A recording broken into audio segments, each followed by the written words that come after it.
Alright, that's that sounds about right. You guys should hear me now.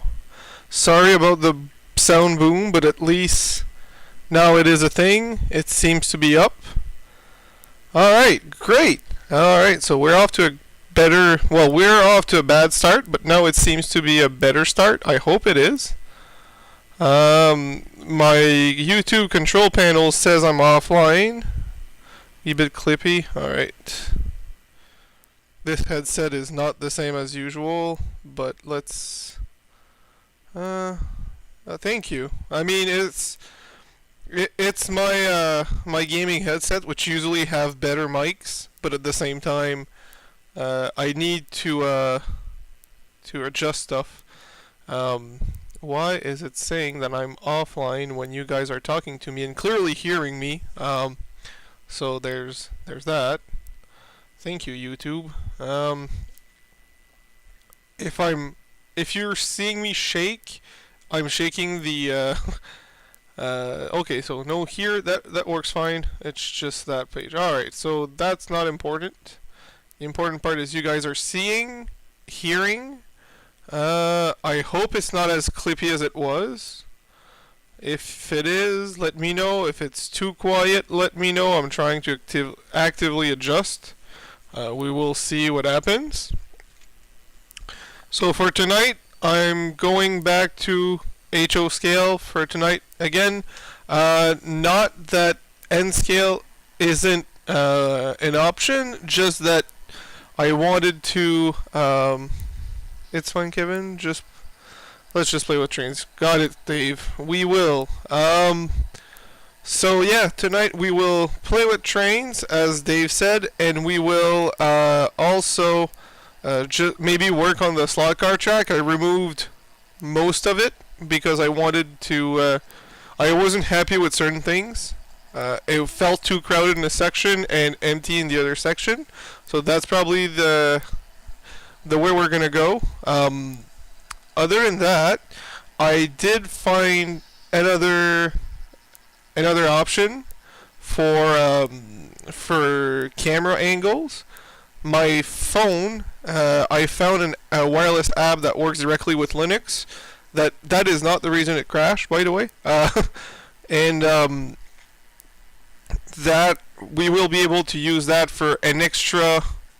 Raven, no, but I'm not either. I'm never satisfied with the quality of stuff, but when it comes to buying stuff to bring up the quality, I look at the price tag and I look at trains that I could buy instead, and I go that route. So bad decisions all around on my end. So yeah, I installed an app that actually worked, and that's not what crashed. That we will be using later tonight. Either to show other spots or simply to add an extra angle. I will turn on that option right now and show you the extra angle that we will be using. The only annoying part is if I stop it.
audio should be back. Sorry. When I switch scene, it switched the microphone input. yeah. I mean, I'm fighting so hard OBS because I'm being too stubborn and I refuse to install Windows on my laptop. Linux works way better in general for everything else. And I've been putting off bringing my PC downstairs to do this simply because I like it where it is, but I know it would be better to have my desktop here. And whoops, my train disconnected and I'm having a push-pull.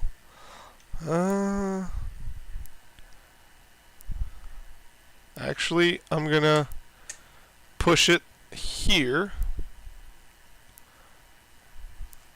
and then reverse so that the coupler is right in front of me.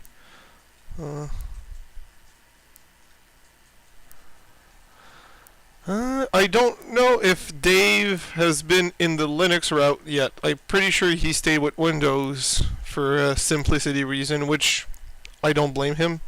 But yeah, this has been quite an experience to say the least. And I might... Please don't be connected. Good. I'm gonna try to add music in the background right now, which is always a good idea, right? Adding stuff and modifying your stuff while you're live. Nothing could go wrong. Not that. That's not what I wanted to do. Like this. So YouTube Studio, and let's not hit too hard. Wow, that was actually really nice. Alright, so let's go in content. Where was the YouTube default? But I lost another part of my train. Congratulations. Oh my god. I ran it I don't know how many laps without issue not long ago. Why is it having issues now? So not here.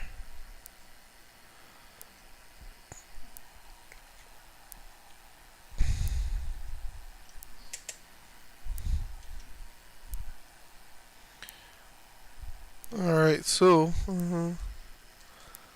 where did I see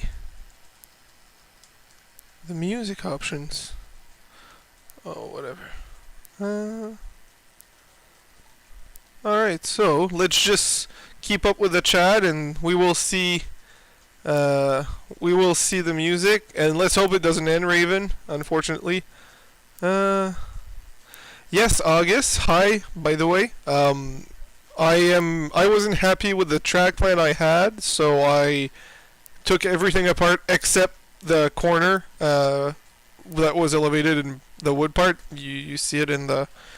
Is this working? Yeah, this corner with the track, that's the only thing I was happy. Everything else I wasn't, so I took it all apart. We will probably work on that tonight. Well, by probably we will. I just don't know the order of it happening. And otherwise we will be running some train as much as possible, and it worked great last time after my girlfriend suggested it, so we will do her suggestion of instead of asking you what you want to see from my whole fleet, just giving you options, you know, preparing rounds with a few options and saying, hey, which one do you prefer between these? And then use those. And then next round, which one you prefer between these? That seems to work best for everyone, both you guys since you see a list of options, and me as it's easier to get an answer when you know what the options are, right? It's a win-win situation, so we will do that. Also easier to set up since I can put the options as stuff that would be easy to set up for me, and at the same time I know I'm going to enjoy running whatever I'm running. Whoop. Okay, so that car has decided to be problematic tonight, which is weird because it's usually not. Have I done something to you to anger you, little boxcar?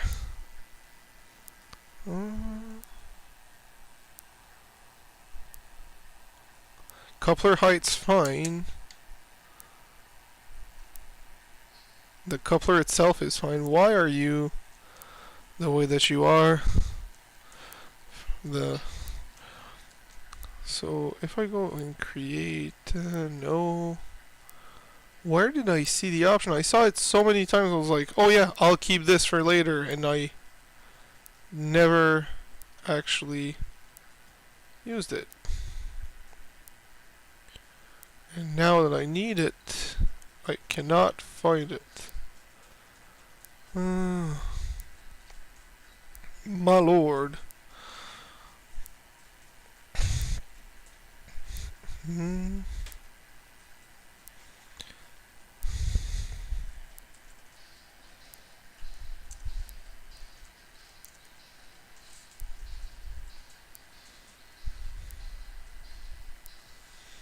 Alright, so, thanks to Google, I will land right in the right page. There you go. I don't know why the option wasn't showing up, but, you know, let's just have something nice. So, can I filter?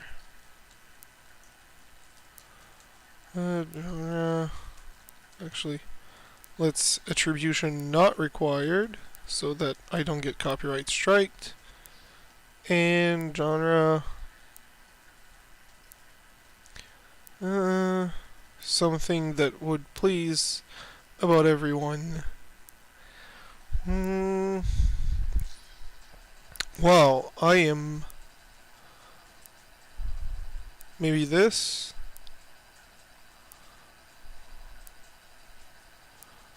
If I do play, well, you guys should hear it, don't you? Oh, that is super loud. I hope you guys don't hear it. No, you don't. Perfect.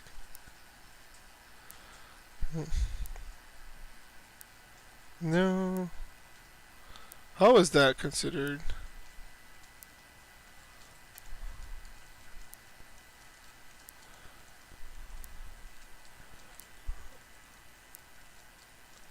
Oh boy. That's good. Okay. So, I don't think I'm going to run background music. Too concerned about getting a strike. Yeah, I mean, YouTube has a library, so that would be where you can put without having issue. Of course, it's not going to be popular music or anything, but you know, it's a safe bet. So let's go that route. I'm currently downloading some and will be putting them. Yeah, sure. Why not?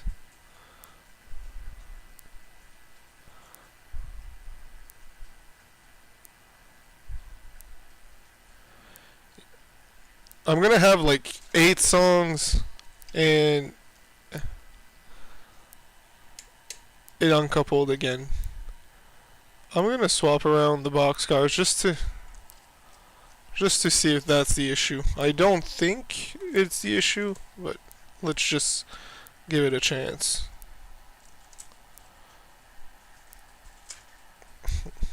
Alright.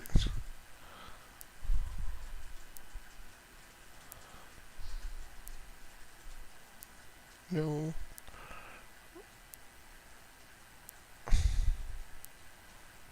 Sure. Alright, so let's open the folder of that music, put it in a loop in the background, and just hope that you guys enjoy it at a reasonable level. I'm not going to put my music that I usually listen to because that might get me in another kind of issue with you guys not enjoying it whatsoever. So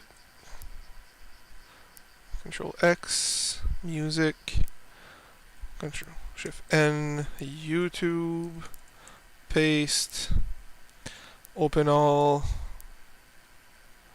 Do I have VLC open with? I don't have VLC. Let's open it with Rhythmbox.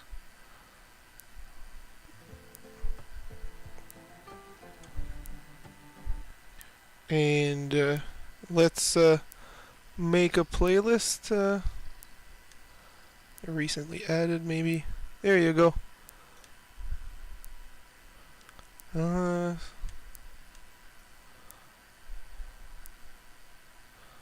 Let's play at a very low level because I don't want to blow out your ears.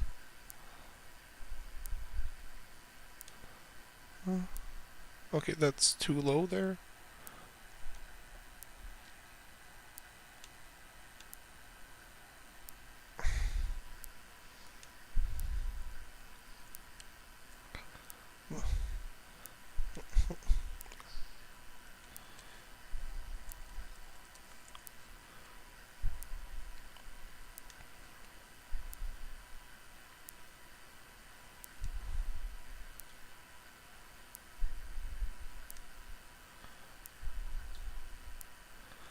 I'm almost done having a decent playlist. So, no shuffle. Let's and now you guys will be able to talk to me while there's some music in the background. I have not been active with you guys, and I'm not a good host right now. Not even trains running, and you guys aren't hearing the music, so that's off to a really bad start. Audio output capture. Okay.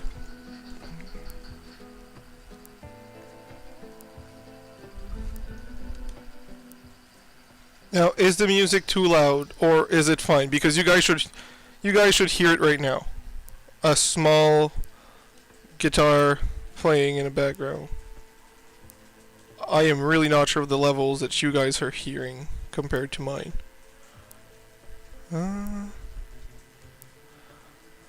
Alright, so, yes but low. I'm gonna raise it up a bit, but I think this should be decent. If it's still quiet, I still don't want it to be too loud and overbearing. I just want a background noise at that point. At least you guys can hear me better now, I think. Perfect, awesome. The view should be better with all the cams around. And we will be building stuff, but we will be running some trains. Of course, awesome. Glad to hear the feedback. Of course, the usual first runner, which is the F7 AB unit set with the layout, but we do have a newcomer to the layout, and you shall see it in the bottom right cam right now. I now have a white caboose like Dave. I got it from the local hobby shop, who received it in their lot not too long ago, and I am quite happy with that. Actually, not a Sioux line. It's the CP Rail engineering track maintenance engineering caboose somehow. Hi, Spooner. I can stop the train in front of the camera to show it better if you want. That would be and that's the worst part, Khalid, is this is HO scale. It's not even N scale. I have a more detailed version in N scale of that one, but I needed not I needed, but I wanted it in both scale, and when I got the chance to get it, I jumped on it because these caboose are somehow rare. I know Dave probably knows a bit about that, but I don't know how well you can see it right now, but the caboose is, I thought it would be nice to see that way. But yeah.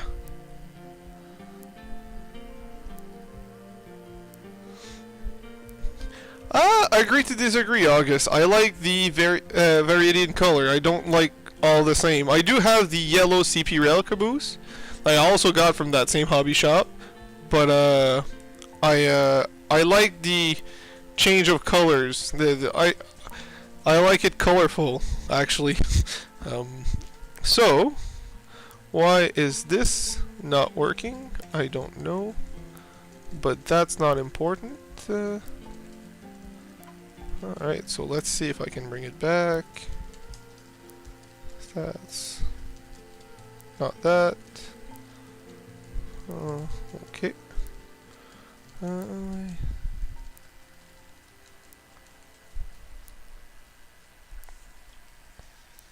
And did I lose the chat again?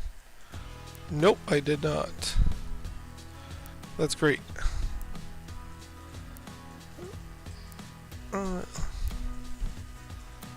Thank you very much, Colleen. As you guys can see, the colors on the stream that's right there to you guys is pretty good. Like I said, that's my phone, which has the best camera of everything because phones are expensive, so they put good camera. I am now realizing that there's one camera that's not. No, it's working. Okay, I thought it wasn't working, but it is. All right, so that's actually good. I'm glad.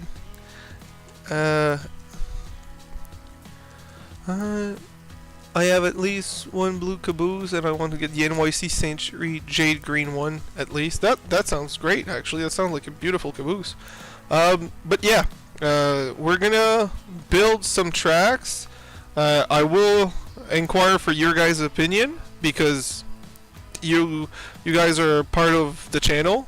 Since you're here and participating with me, which is greatly appreciated. I will, of course, let you help choose a design that makes sense. I know not all of you are slot car fans. You're not here usually for slot cars.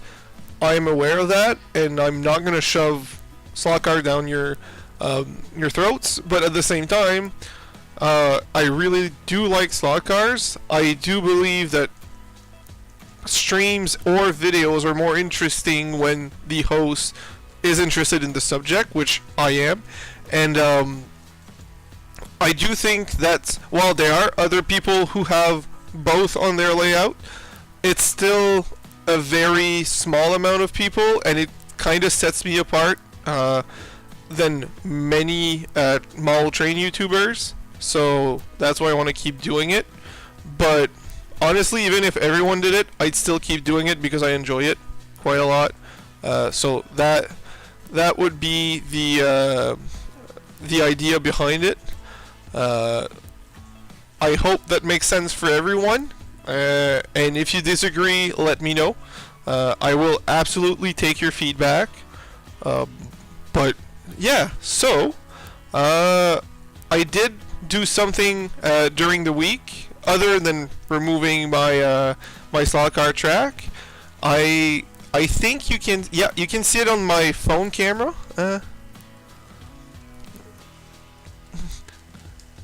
Thank you. I wouldn't go as far as being knowledgeable, but interested, definitely. That would be the way I'd describe myself. Not that I'm not one to believe I'm super knowledgeable in these things, but I know just enough to get by. So yeah, things I've done this week other than removing the slot car track, I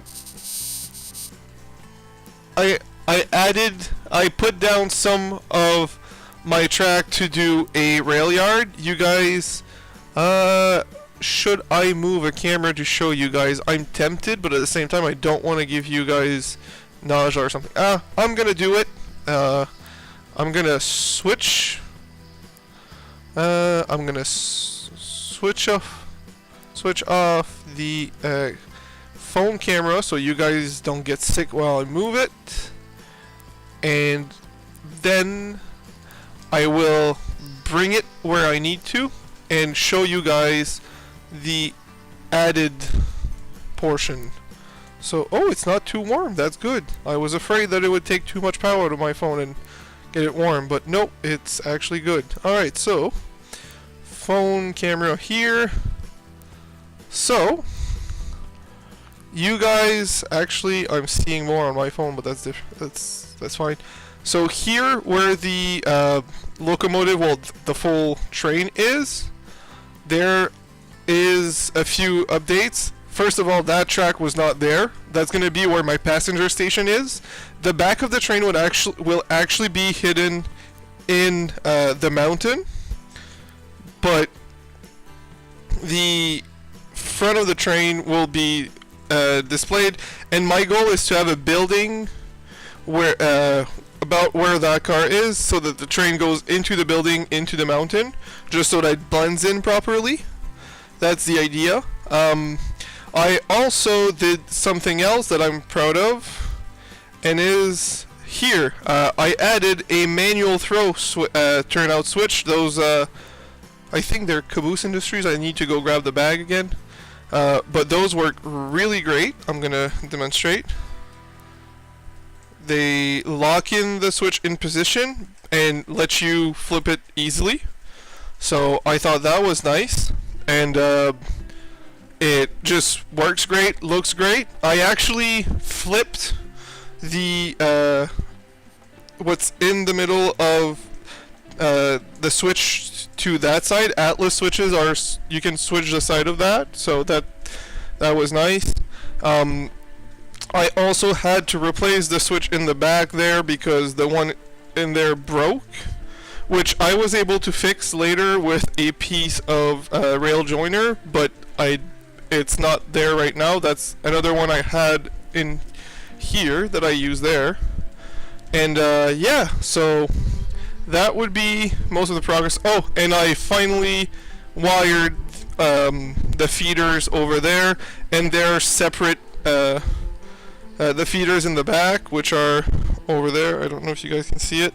Well, you can't see the feeders because they're in the back behind the car, but that's where that is. And yeah, and the control panel is fully wired. So I will turn off the camera again to bring you back to my bring you back to where I need you to be, which is over there, to the makeshift stand. And I will come back and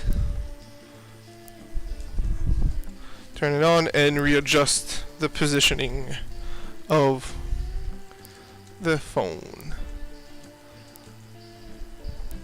So that's a little too low. This and a little too to the side. This should be better. Yep, this is much better. Awesome. Alright, so let's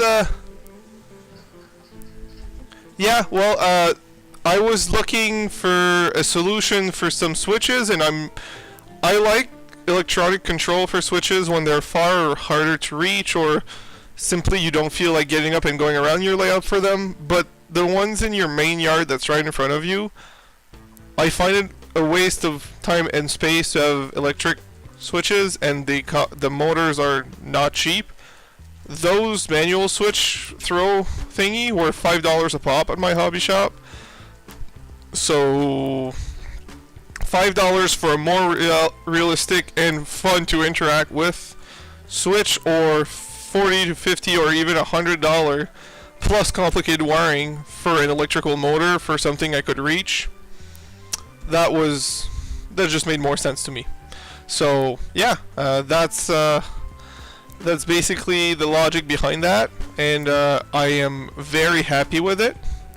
So, and I bought 3 actually. I only installed 1, but I bought 3, and we'll be installing more. That for sure, the switch right here at the entrance will get one, and I'm not sure where I'll put the third one, but I will.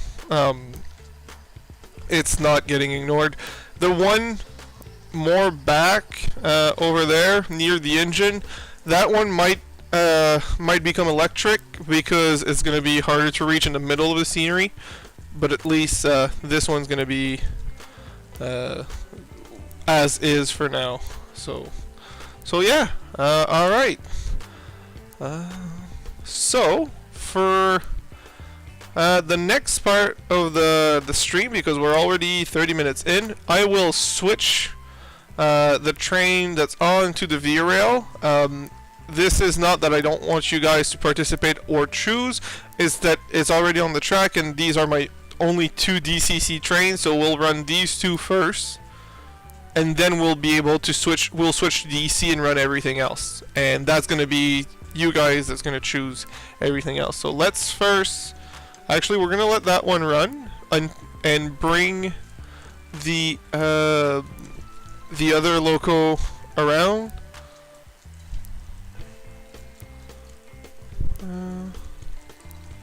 Function, we need all the lights. We will pull the horn. I don't know if you guys will be able to hear the horn, but let's hope it did pick it up and that it didn't cut out the sound. And we will reverse the V-Rail back to the grade so I can pull it into the loop. I think this is the more fun part. I'm a big fan of continuous running, like the F7 is currently doing, but I also like the interactive part. Or was awesome. Can I use HO's power unit to run it? Definitely. If it's standard DC or regular DCC, it is absolutely supported with N-Scale. They are the same system, same power level and everything. N-Scale motors are a bit more fragile on the higher voltages, so if you have a DC controller that goes to, I don't know, 15, 16 volts, N-Scale motors will not enjoy that, but up to 12 volt it's entirely safe. So DC up to 12 volt entirely safe. So don't go, if you're not sure, don't go over 75%. You're completely safe. So yeah, yes, it is absolutely. So no racing, yeah, exactly, Raven. But it is absolutely safe to run that. I didn't watch Dave's video yet, but I saw the thumbnail of the video where he had the N-Scale engine on the N-Scale Flex Strat that he got, and I'm assuming I didn't watch the video, that he just connected his power setup from his HO scale layout, because he can. And if he did, oops, 40, 30. If he did, that's perfect. Oh, well, 9 volt battery, more than safe. Yeah, for sure. And let's put power to it.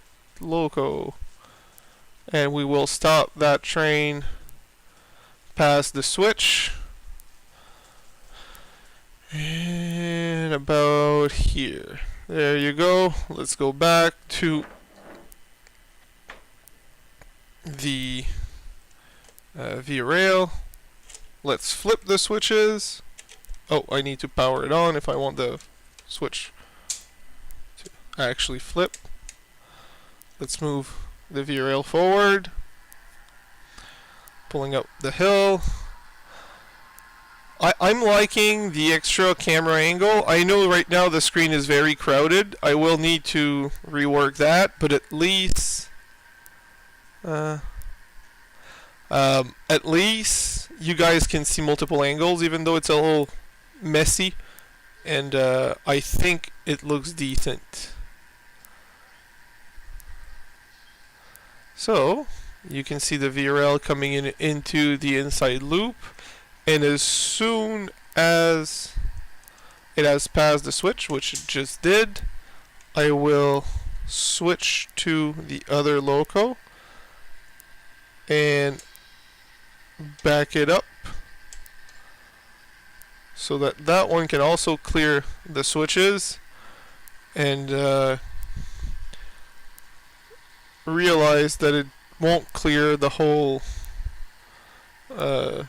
track, but we don't talk about that. I'll go do a hand of God gesture for the rest of the train.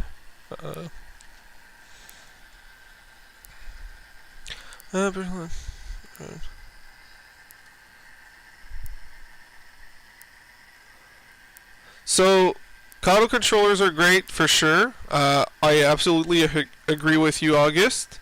The only thing to keep in mind is Kado has two model, the blue box and the black box. The blue box is a regular DC one. The black box is a more premium option in many ways, but it's pulse control. So it's, instead of having varying voltages, it's varying pulses in between. It's always 12 volt, but pulses, and depending on how close the pulse is, that changes the speed of the loco. Those work better for newer motors, but older motors hate it. So be careful with that one. I personally don't have any Kado controller yet. I was about to get a blue soon, and I think I will go for the black with the pulse modulation control, because I have my Rail Power 1370 that is a regular DC for the older stuff. So it absolutely depends on what you have, but that would be what I'd take. You guys decide which one you think would be more appropriate for your use case. If you can have both, that's the best of both worlds, because you can switch in between, and Kado's plug are super easy to use, so that's nice. But I don't want to advise you towards something you won't need. I need to find a cheap DCC so I can... I mean, used market will be your friend, of course. Love my Digitrax Zephyr Express DCS 52, but a lot of people love the Power Cab. Both work great. The biggest plus of the Zephyr, the Digitrax that I have, is one physical box with just two track wires in the back, so it works super easily for so there's less wiring to do than, you know, having a controller and a port to place and everything. But you know, it's up to what you want, not and also the Power Cab is cheaper, so that's also a, well, new. Use will depend on what you look, honestly. But yeah, so that will be, I'd say, what to look out for.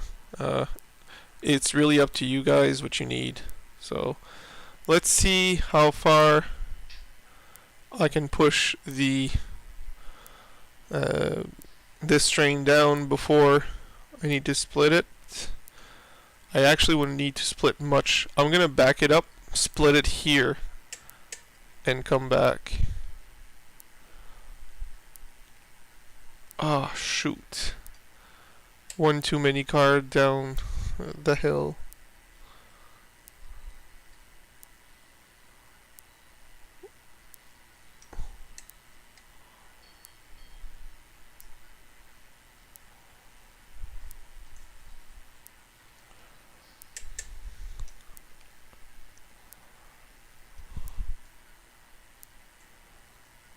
Alright, so I will need to go assist my in train. I will be right back.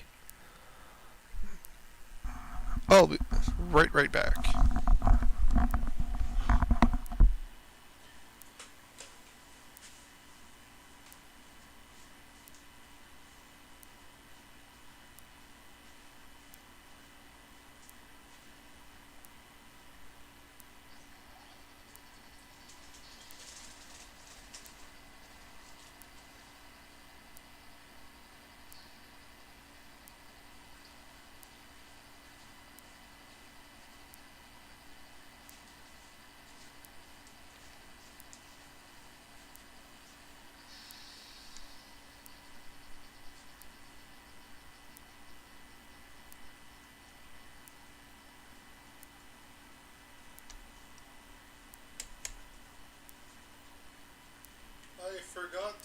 switch. That's always nice.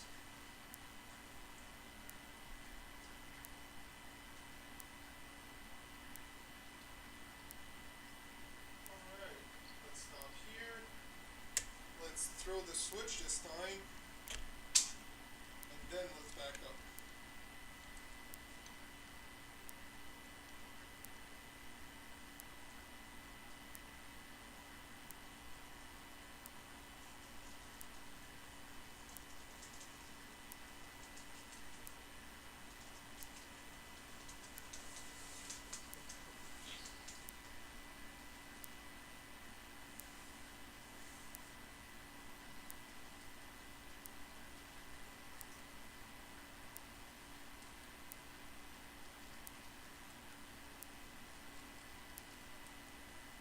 Alright, so then this has been brought to me.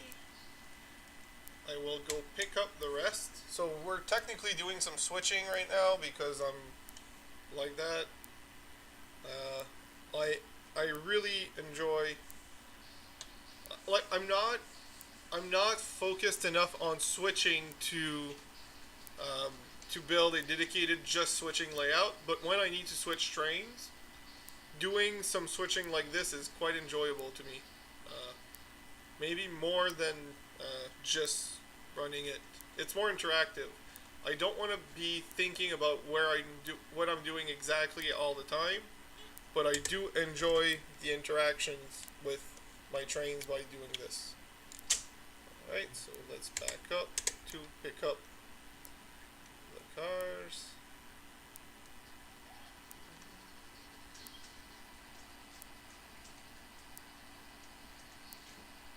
And how long is that parking? I could fit some there, actually. Let's follow the switch and put some here. That actually makes sense. More than I'd like to admit.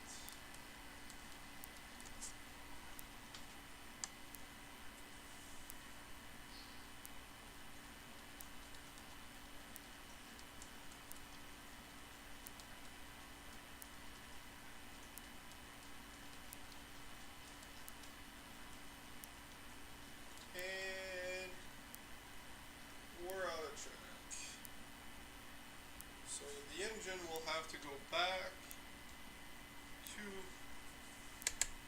the other cars. That's fine, we can work with that. When we're gonna place more the slot car stuff, we're gonna put the track stuff.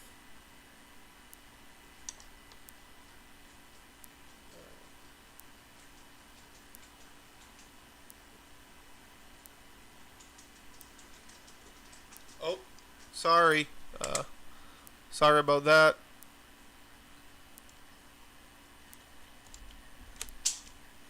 Let's do some switching again. Oh, wrong direction.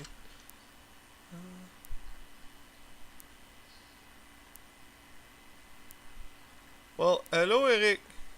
What are we doing today? Creating problems. That's what we're doing. Jokes aside, we're building we're gonna build a slot car track because I wasn't happy with the design I had, so we're gonna do that again. So that sounds about right.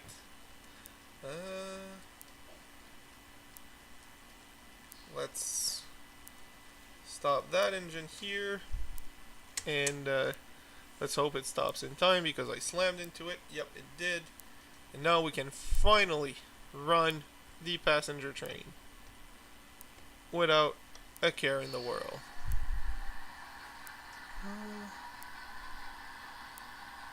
Alright, so now the track's clear.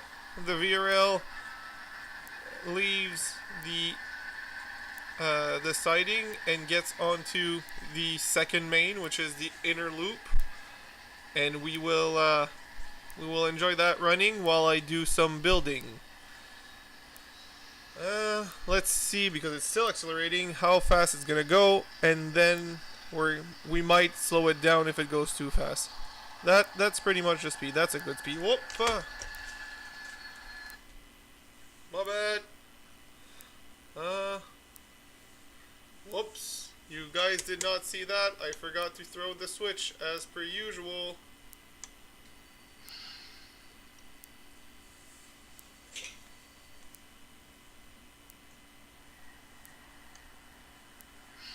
Accidents, accidents, accidents. Let's not put that on the report. I was too carefree too quickly.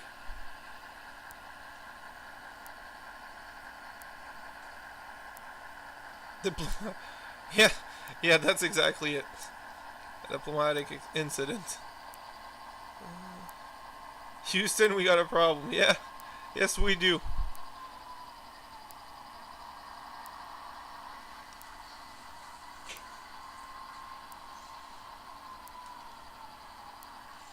Now we should be good.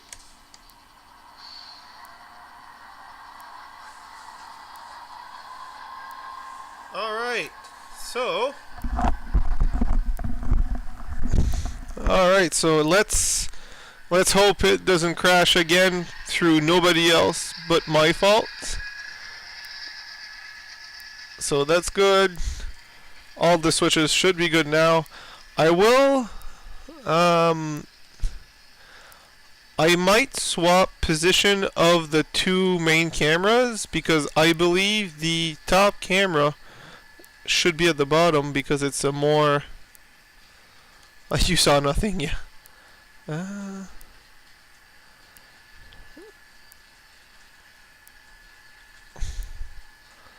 This, and let's...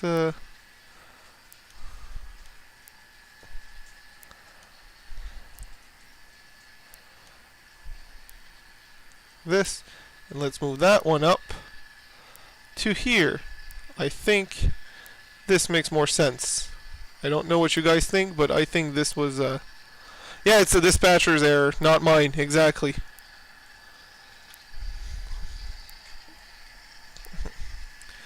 Thank you, Colleen.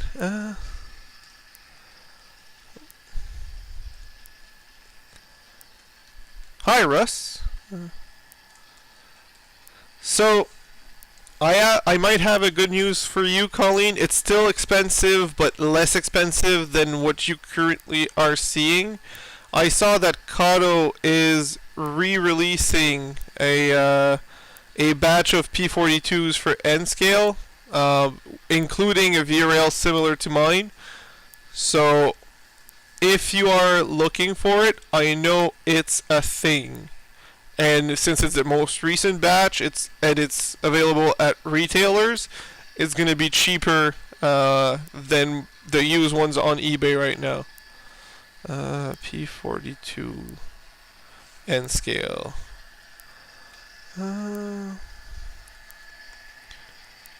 So I know they're still expensive, but they're less expensive than buying them used on eBay. I don't know if my color scheme is going to be available. I think it's the other... No. So...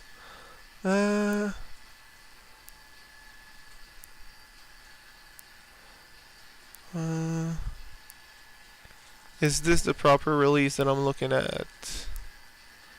Because I know it's a recent release.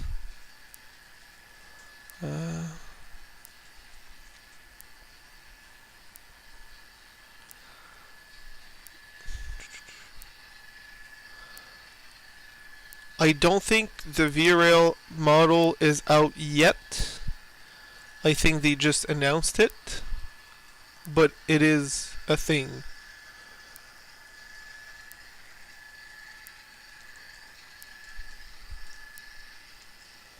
So just letting you... But it doesn't seem to have the same color as I do. It's the teal one with the yellow stripes on a gray background. Just as an FYI. But it is out there. So, you know, there's that. Alright, so let's get building, I guess, now that the V-Rail seems to work. Let's not talk too fast and just say as of right now to make sure it doesn't go badly just while I'm saying this. But yeah. So we're gonna build a or even two slot car tracks. I had done the last iteration that I did was nice, but it was focused on running my semis, which are fun. Don't get me wrong, but the semis prevent me from running a lot of stuff like the jump, the hairpin, and stuff like that, which I definitely want. And if I have to choose just one, I think I'm gonna run everything, as in all the options available, and remove some the semis, and then build a semi track around it. But I'm trying to think. Because both are gonna get built at the end of the day, right? Not today, but I mean in general. They're gonna be both tracks, and they're gonna cross each other at one crossing point. It's just I don't want the area in front of me that is currently filled with trains and trucks and stuff to be too busy slot car track wise, because I want to put buildings there. I want a city where the slot cars go through, which sounds simpler to do than it actually is, because HO stuff is just big all around. But yeah, that's gonna be the challenge tonight. I know I said I ordered buildings last week, but they were on eBay and not from North America, so they're gonna take a while to come in. I don't even think they've crossed the border yet in Canada. Like, they haven't arrived to the Canadian border yet, so that's gonna take a while. But yeah, HO is big chungus. Yes, it is. So we're not going to be able to place buildings as templates for now, but we can imagine, I guess. I'm trying to think. There's a few things that I really want. In front of me where this comes out, I want 2-lane above ground there to do like a highway of some sort. And that highway will go above the tracks over here, simply because that'll give the impression of a rail yard underneath a highway. It's just I'm not sure on how I'm gonna do the whole thing, honestly. It's I don't want it too crowded, but at the same time I want to be able to see them, and I want as much track as possible over the entire course, not just this section. I want to go into the L later, simply because if you do your laps in less than 5 seconds, it just gets repetitive quickly. But the longer the track, the less repetitive it becomes. Even though it's always the same track, there's more curves to go through. Makes it more enjoyable. So there's that. And other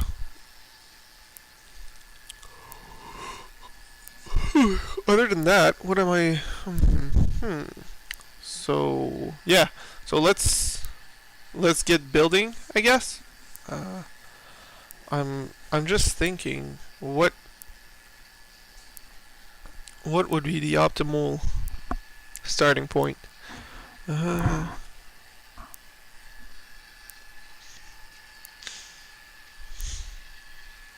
Because, okay, so for more context, yeah, went up that wall. I'm not going to do that.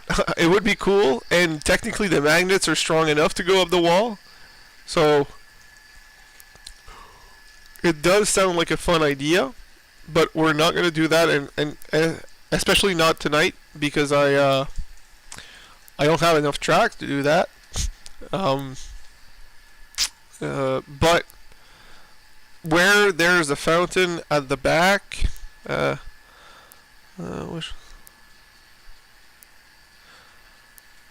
you are correct, Russ. Tyco used to, and they stopped. Well, Tyco went out and got bought out, and I actually contacted Walters, because Lifelike used to do railroad crossing as well, and when Walters bought Lifelike in 2009, they did one batch of those, and I checked everywhere online to try to find some, couldn't, and I contacted them to see if they had any plans or anything, and they said that they sold the slot car part of Lifelike to a small company in Florida. Tried to contact the person who owned that company and never heard back. So, unfortunately, that was shut down quickly. That idea died pretty quickly. And Hot Wheels bought Tyco, and they just shut down that part. So that's gone.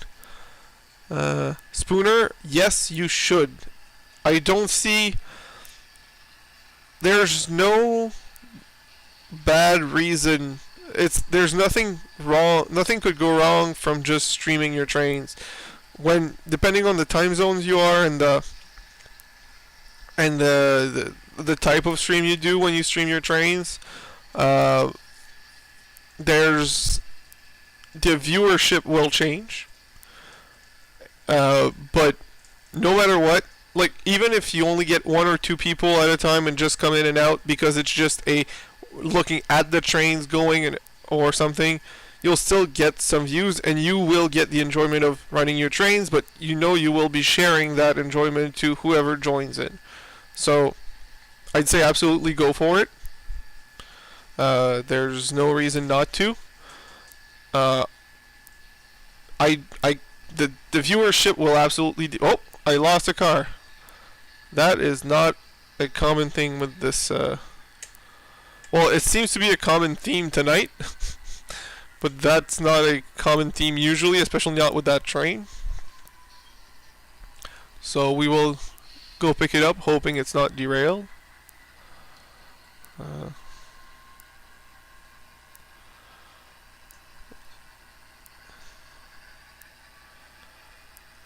Let's see.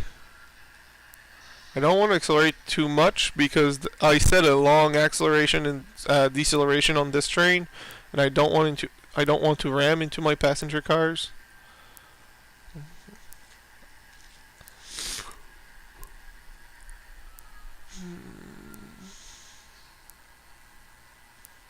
I don't think it latched. No, and it did not.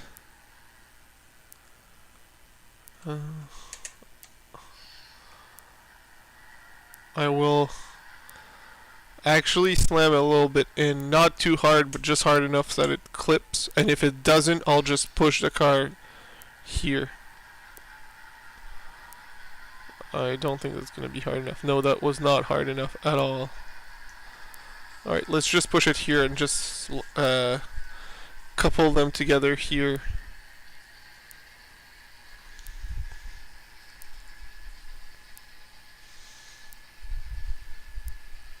Is it not latch? It might be actually. Let's go see. Yeah, well, the engineer is me. Why? Wait, why is the top of the car? Okay, so it was couple, but the top of the car is. What? What is wrong with my car? That's not even what I drop. Why is the roof coming apart? It was fine 30 seconds. Like, why would it pop out? It didn't even fall or anything. It stayed on the track the entire time. Oh well. Now it's fine. Yeah, the engineer's gonna get a stern warning if he lets the roof come off of his train because he's driving them too recklessly. I have no idea why it popped out like that.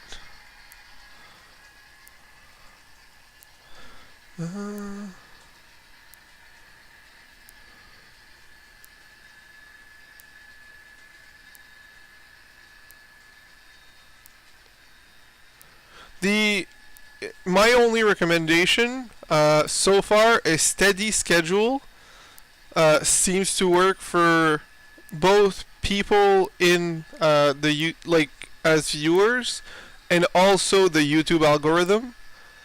If you have a steady schedule, YouTube will push you. When I say push you, will show your stream to people.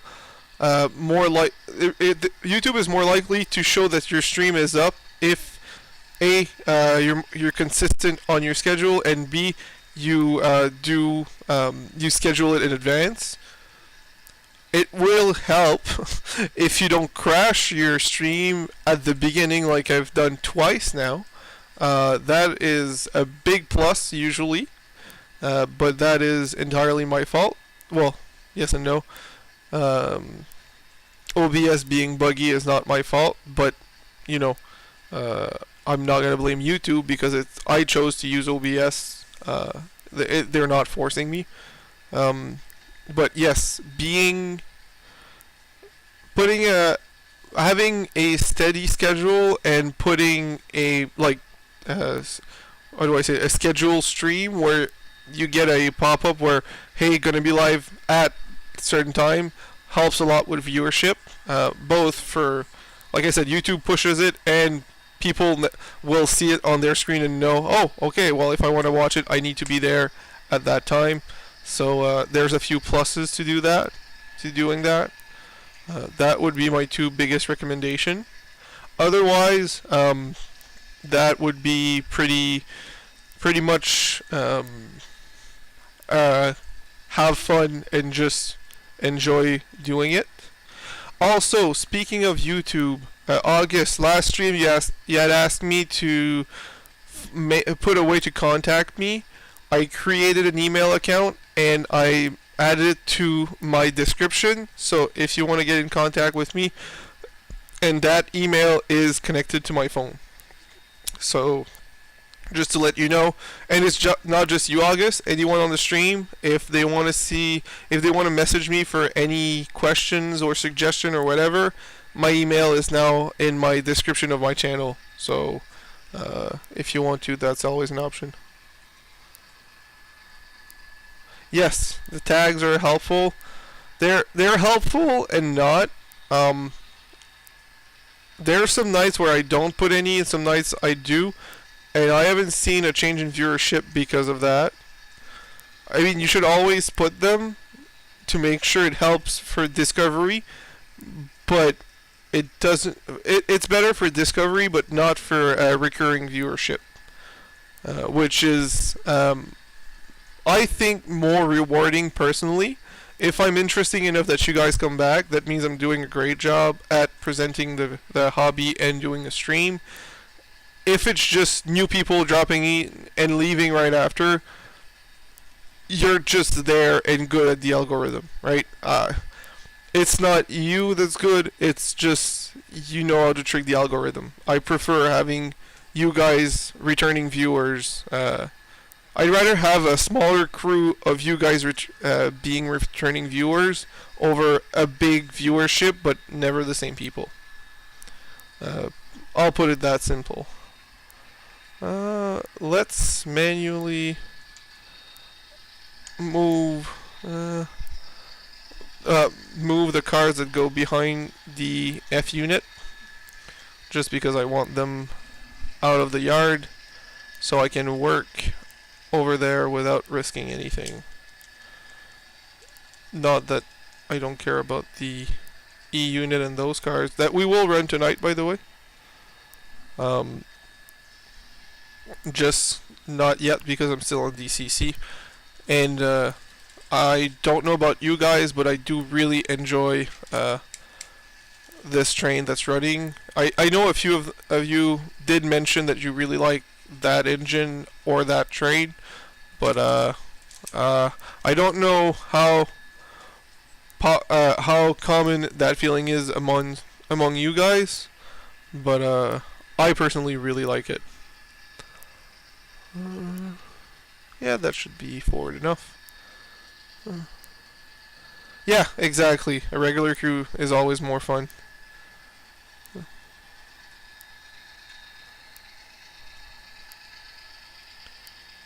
thank you, Russ. I'm trying to be as regular. Of course, this week we had an exception. Well, last week, the pop-up stream for the 200 subscriber viewership, that was a special occasion. I didn't think I would hit during the week, so that's why I didn't do it scheduled in advance. But I was very happy about that, so I did a pop-up stream. I am sorry if that's not what you prefer. I'm trying to be as steady as possible with the Mainline Mondays stream, because it seems to work, and the recurring crew is definitely a thing, because we are, according to YouTube, we're 12 viewers in here, and that number is pretty steady and it's slowly growing. So I'm quite happy with this, and I recognize many of your names from either from Dave's or simply from here. Well, actually, most of you guys are from Dave's channel, which I quite appreciate your the fact that you're supporting me as well. But I do recognize that not just from Dave, but from your recurring participation in the chat, which is very, very appreciated. So I just wanted to mention it. I know every YouTuber says that they're really happy that people are here to watch. They really appreciate you, but it's hard to understand until you are, and you see how easy it is for you to get YouTube to make sure nobody sees your stuff. So it's really nice to have you guys here. So yeah. So what was about here? And let's turn off the high beam light. So thank you, Clinton. Yes, hit the like button. That is also appreciated. I don't know how much effect it has on YouTube, but I enjoy that you guys are liking it out of pure yeah, I did like it. Thumbs up, right? So I do enjoy that. Alright, so for the building part of the video, I will try something. I will turn off this mic and turn on my phone's mic, but I will not move from my laptop until you guys tell me how good the sound is. If it's trash, if it's decent, or if it's good. Of course, it's going to be further away. I'm going to actually put some gain to it, but I want to test it first. Alright, so let's add some gain.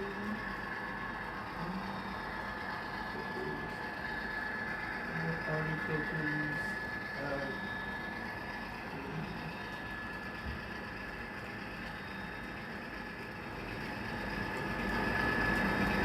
Can you guys hear me well?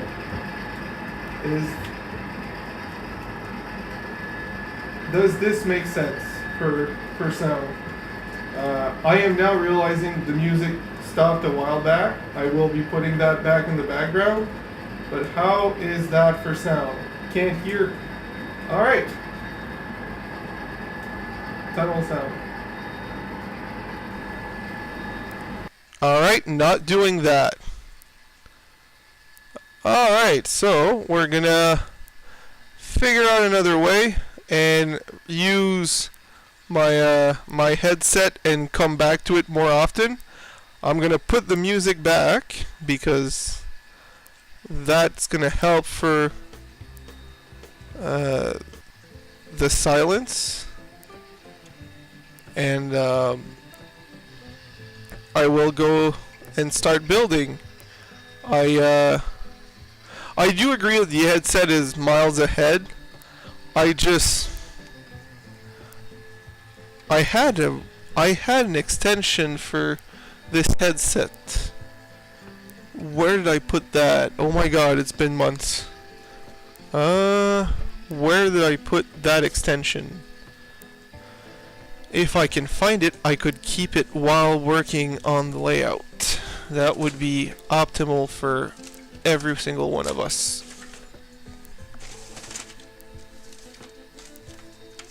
I have no clue where that could be though, so don't get your hopes up too much. I had one a long time ago. I used it a lot. It became a little beat up. Not that it was bad, just a little rough on the edges and stopped needing it, so I put it in storage somewhere. And I forgot where that somewhere is. Well,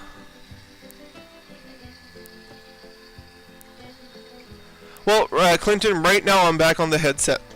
So that should be that should be good right now. Hi browser, by the way. I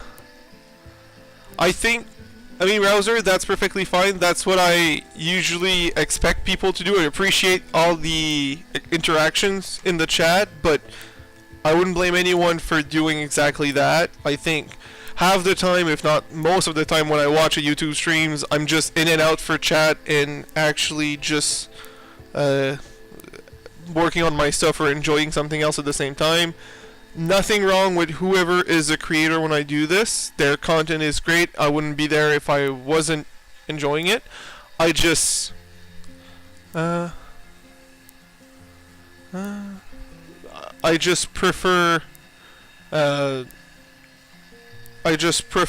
to do two things at a time when it comes to that. Like, especially on a busier live stream, like there are some people whose live stream are very, very busy, which is good for them. I'm happy for them.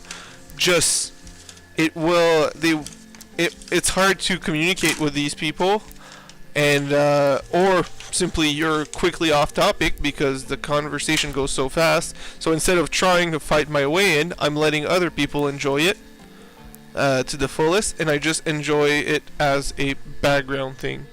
Where did I put that extension now? Huh.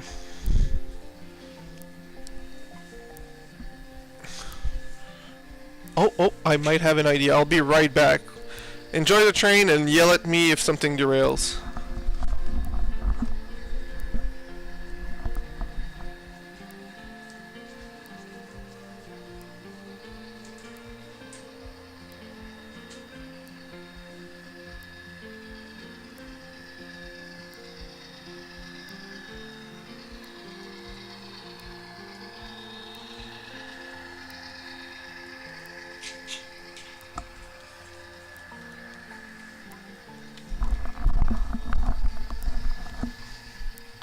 Oh, nice, Dave. Alright, so I found the extension.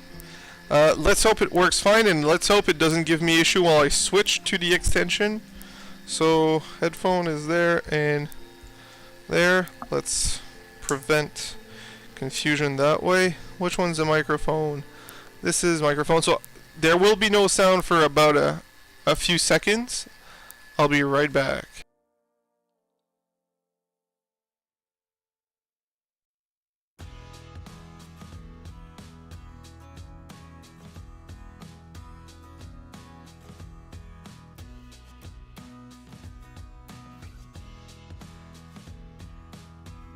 Can you guys hear me? It should still work. I'm afraid that you guys are gonna hear some static though.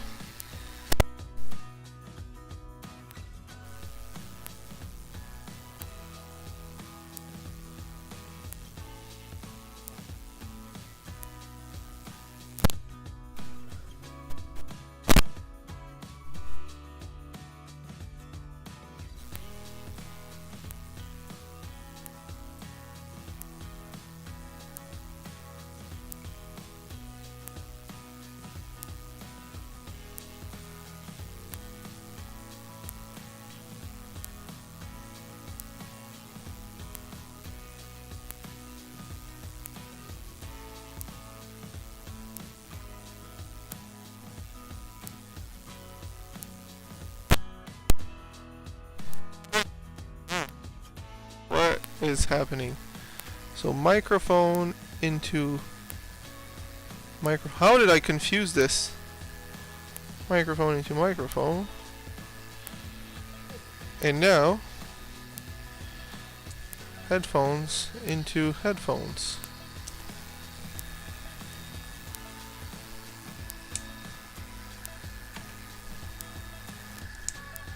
Alright, can you guys still hear me?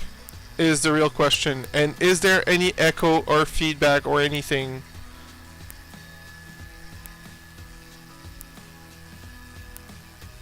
The fact that I'm not seeing any answers leads me to believe that the sound is not working. Sounded like a fart, but is it still farting now? Is the question. I'm actually gonna go see the live stream right now. Since I have headphones, there shouldn't be any. No, there will be. I will mute the music for a second. Alright. Now I will be able to see the stream without making any feedback. And that should help already.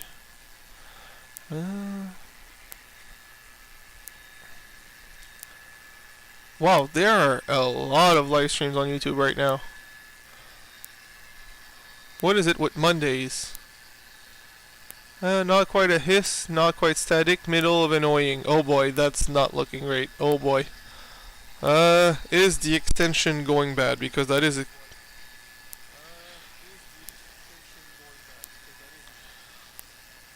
yeah, okay, yeah, that is very annoying. I can hear that.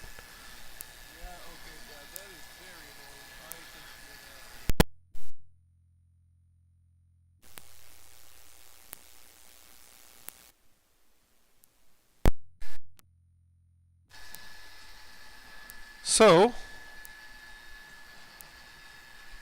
this should be much better.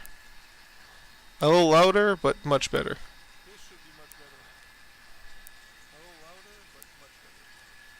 Alright, let's... Why is there a random click, though?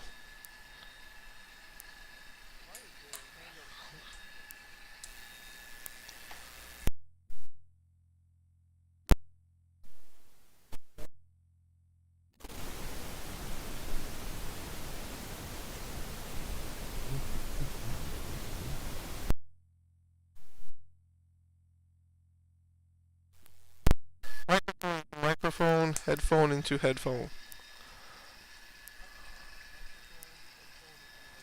There you go. This should work.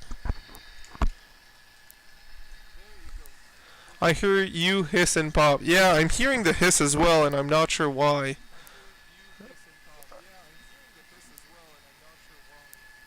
I am... I'm also hearing some feedback from the microphone, which is a physically... The mic... It's a separate device entirely, so why is the sound so bad suddenly?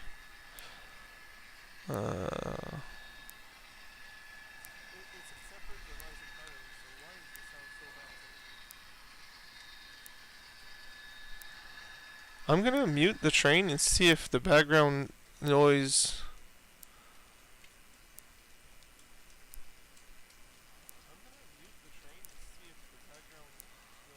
Nope, that's not it. It was working well earlier. What happened? Well, I think it was.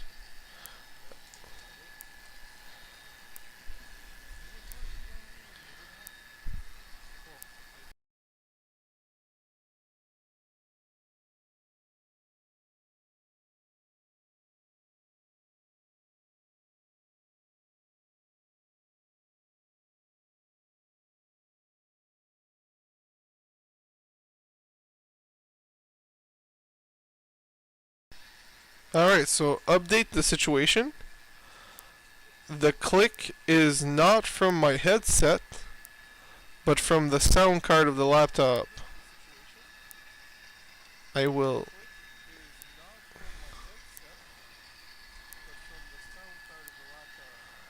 I think there's a way to remedy that. We'll have a lower input.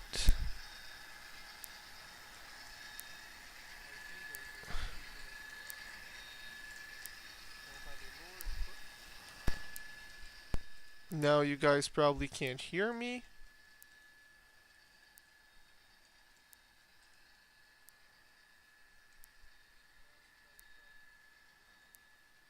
The click is still full. Alright. No, that's too loud. That that should be.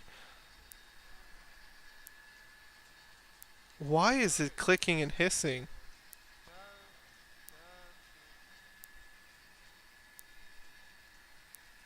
I see I see the sound. There's nothing on that.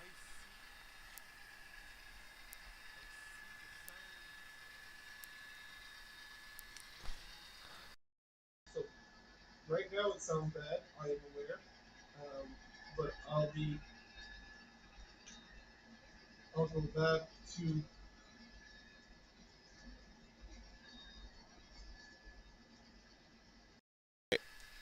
this. It still has a click. Why does it have a click? Uh,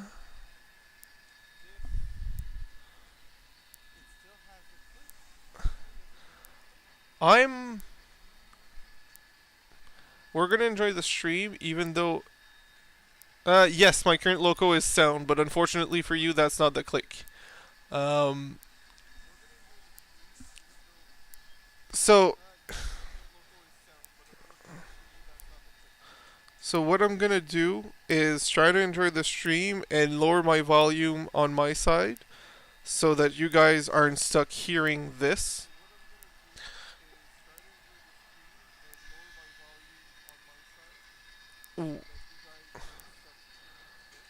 But and I'll work on the layout at the same time.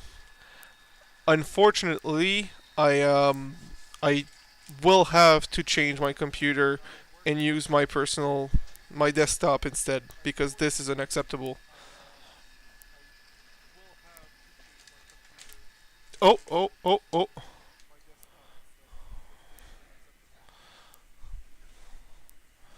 We have a derailment.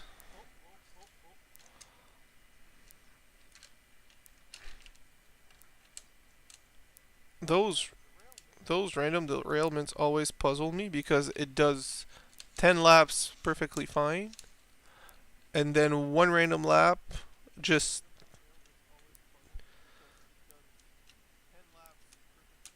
even sometimes 20 laps actually.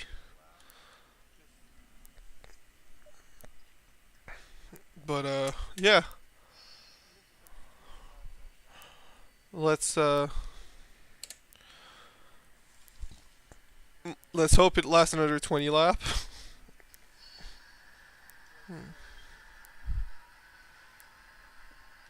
It wasn't even on a switch. Why did it derail? Track's fine. There's no debris, there's nothing. I don't know. So you know what? That's my sign to change the train. So what we're gonna do is I'm gonna pull.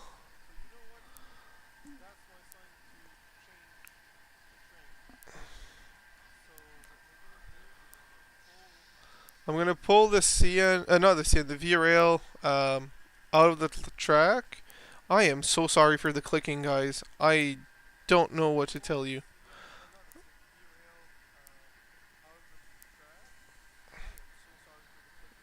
Uh, it's so annoying. I'm gonna mute myself and put the music back on because at least the music's gonna be a little bit more bearable for you guys.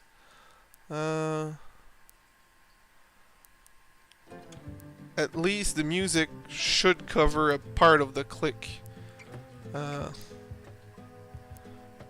because the music doesn't have the click, right? So it should be not as painful. Alright, so we're gonna pull off the Via Rail engine and I'm gonna put a few options in front of you and you guys are gonna tell me which train do you want to run next. So I'm gonna reverse the Via Rail off into not the abyss but the lowered portion. Alright.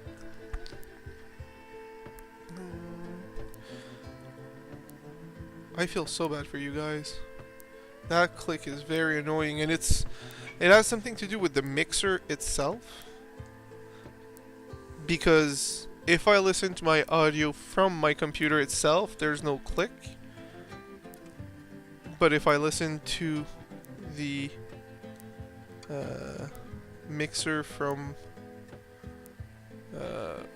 YouTube, where I see the audio mixer, I can see it click in front of me. I can see the clipping on it clicking, and I don't know why, even if there's no sound coming in. So I really don't know what to tell you guys other than I'm really sorry about that. I will...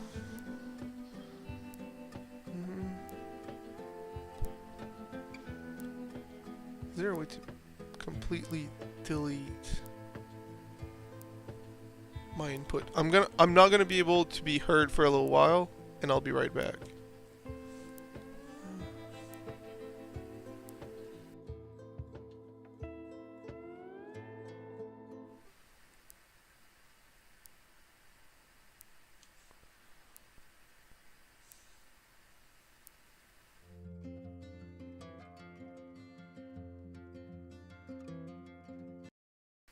Okay, good.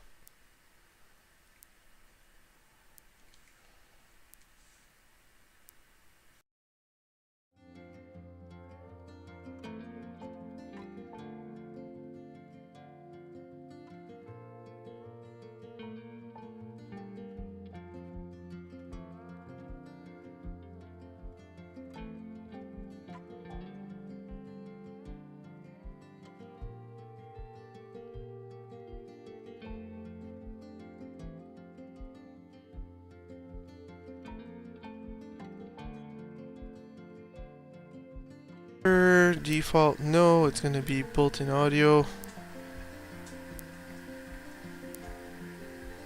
It's still clicking. Why? Why is it clicking? Stop. My god.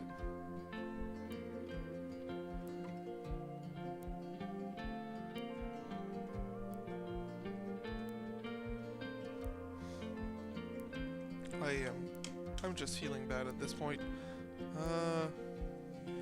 If I change to another input that sounds bad, but at least is different, will the click still be present?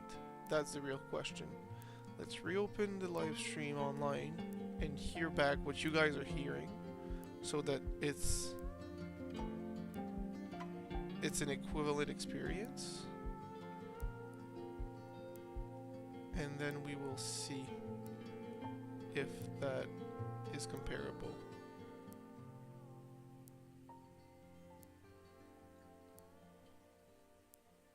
Alright, so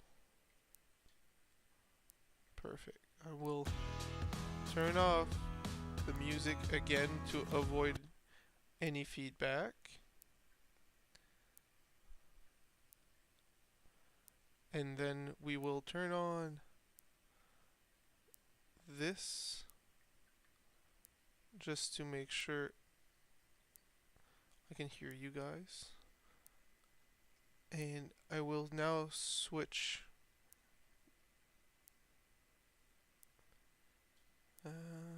where is the option for the sound input? Oh, right. Cancel this. Cancel this.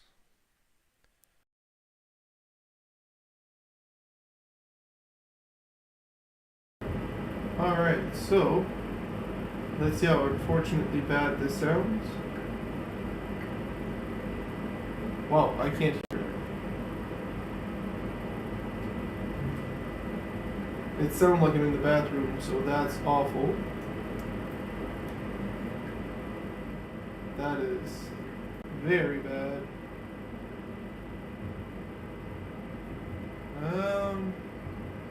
I'll try every single microphone on my...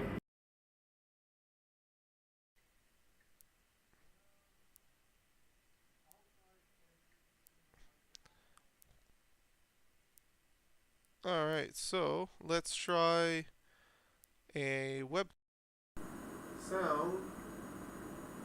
How does that one sound?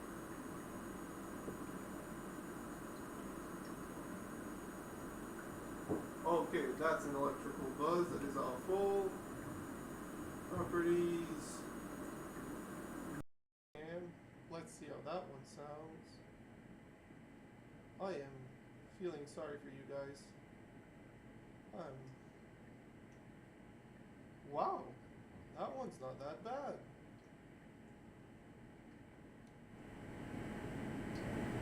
I'm far, but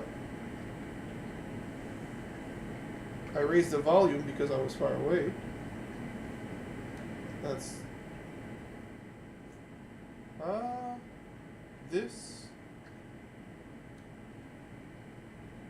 So what you're hearing in the background right now is my ventilation system and the fountain. Actually, you might hear the water dripping, but I think that's more than acceptable.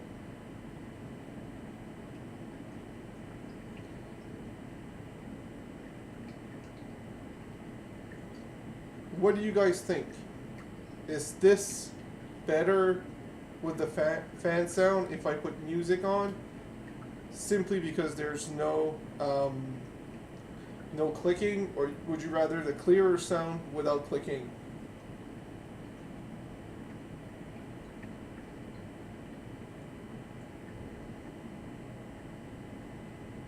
So what do you guys prefer? Clicking or no clicking, or and quiet, or more sound with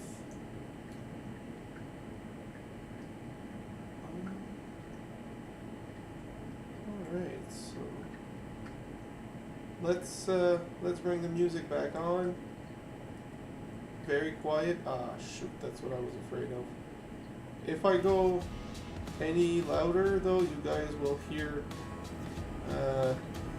the fan more than you'll hear me. That's the effort. I'll try to enhance the volume. Not this. I'll try to put the gain filter. I'll just gain. Okay, gain. No. This should be. Why is this making no difference? Am I putting gain on the right thing? Oh, okay, that's loud. You guys all are hearing. You're only hearing the fan now, so that's not better. Shoot,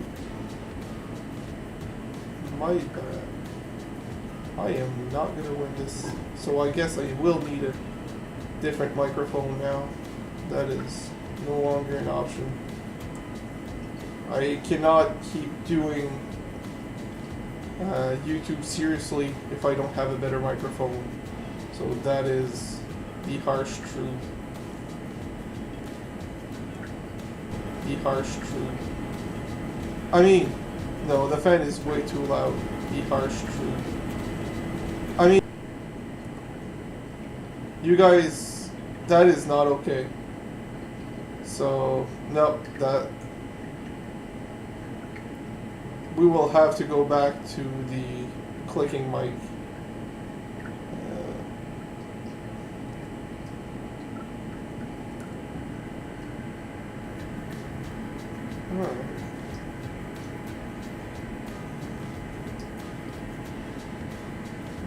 Where is the mic? The clicking mic.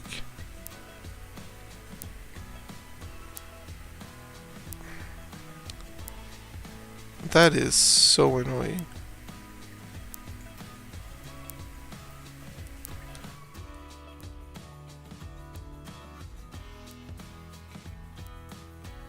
Perfect, yeah. I mean, perfect to a point with the clicking, but you know, that's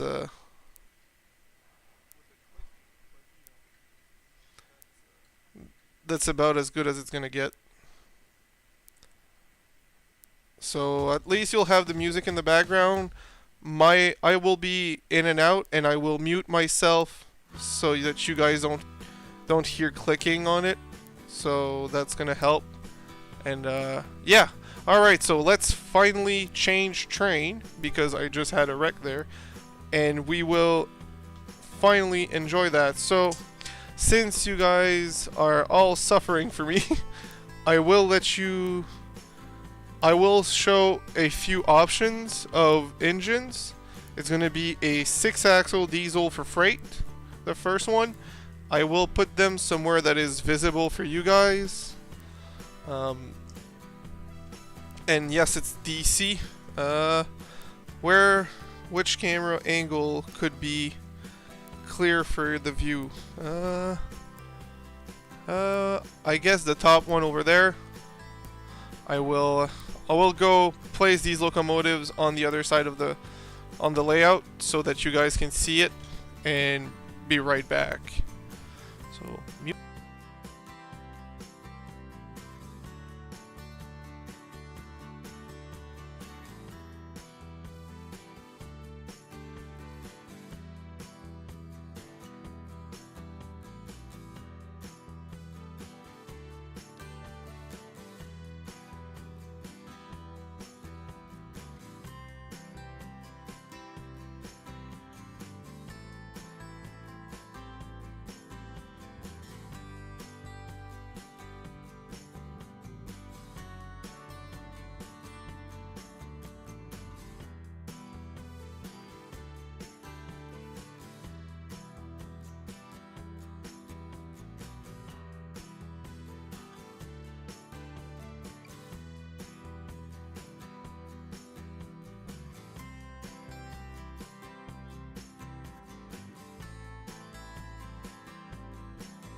alright, so I'm back.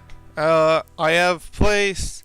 That's great that you guys don't hear the click. That's actually very, very encouraging. Alright, so at the top camera right there, it's always the opposite for me, so it's weird. There are 3 engines: a blue CN, a green Burlington Northern, and a red and black CN. I would like for whoever in the chat, first one to answer, to choose either. You can just say the color: blue, green, or red, and I'll know which one to pick. Red being the blue CN. Alright, Colleen called it. Alright, I'll go grab it, put it on the track right now. We will build a consist for it, and we will enjoy that engine for sure. Nice, 2 votes for it. That's 3 votes. Nice. Alright, I'm not going to complain about that one.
Alright, so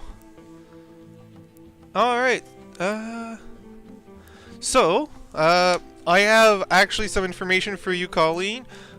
This version of the Blue Devil, I don't know exactly when CN bought that. I know it was sold to LMSX Locomotive Rental Company in the States, and was not permanently, but like dedicated to Illinois Central. It was ordered early 2000s by them. No, it was before that. It was built to spec. Actually, I need to go find it. It was originally built by, I think that's a GE, or is it a... Anyways, it was originally built according to Conrail spec, but wasn't sold to Conrail. It was sold to LMSX. They rented it to Illinois Central, but when CN acquired Illinois Central, they actually acquired the engine, not just the lease. So they just patched their logo on it. So that's where this one comes from. There's a few of them out there. Atlas has been making Blue Devils for quite a few years. Every few years they're releasing a new one. Mine's a 2006 batch. The road number is how I know, according to Atlas, because they have a very good archive on their website. That is the biggest plus for Atlas, honestly, their archive. So that specific model is an Atlas, which I think looks great. And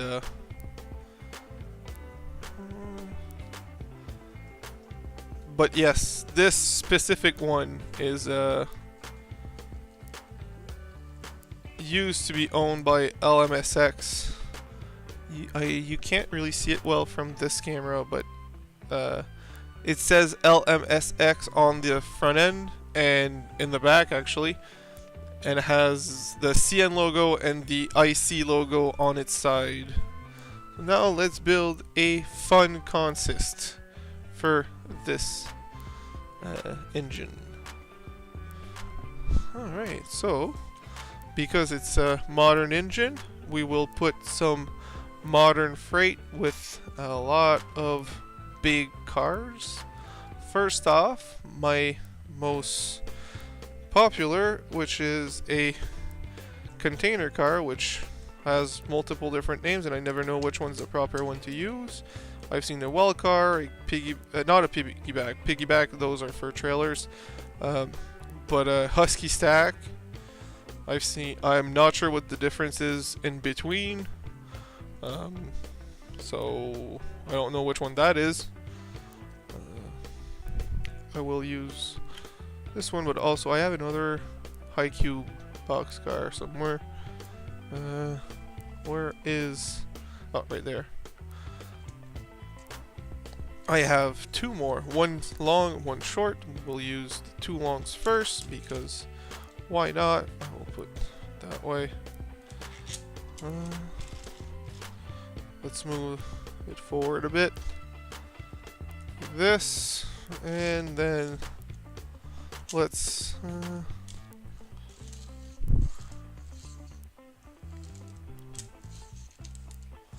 alright, this one's ready to go. Let's move it forward again. And let's put this one in. And finally, let's put the 40-foot high cube, which is incredibly cute. Actually, I wanted this way around. Nope, that's off. This. So we have a few. Let's put some variety in there. I have a few grain car that we could put just to have something different. This one's coupler is a little low. I think this one as well. Let's see if they are both low. If they are, they're gonna go well together, but not well with others. Actually, this one is less low, so let's put the higher one of the two here. And why aren't you coupling? Oh my god, don't be a troublemaker tonight.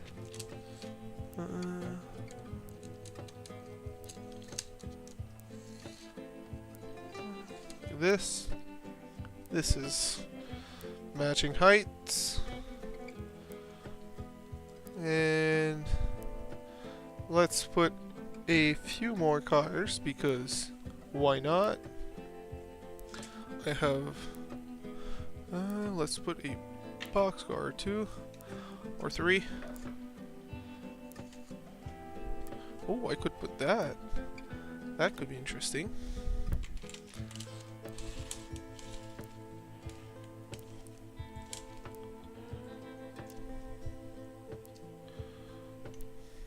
Now, let's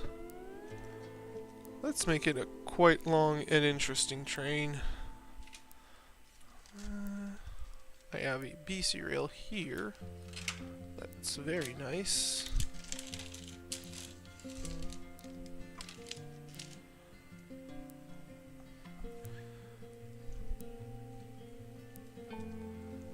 I have a lot of cars, but not a lot of options. A lot of box cars, but not a lot of different cars. They're mostly box cars. So let's hope this stays coupled, because that might be the biggest issue with this train. I don't know how the coupling's gonna hold, but we'll see.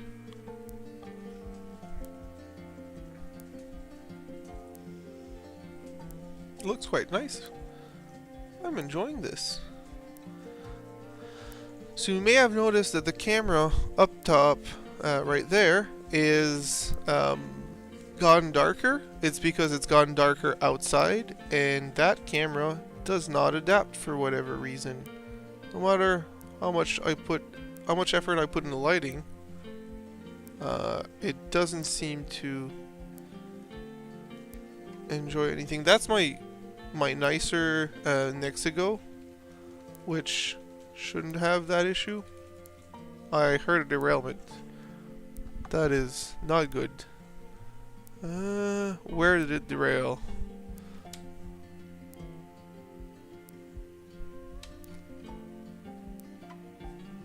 Is it this one?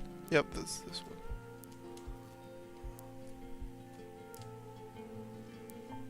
Nope. That's not the issue.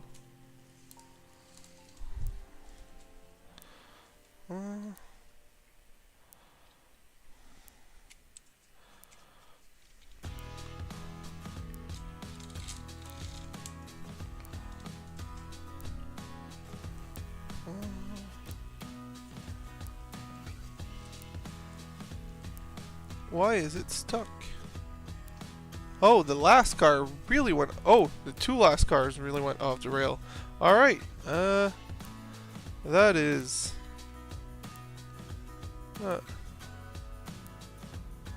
So, by the way, Colleen, the Blue Devil is not a UK engine.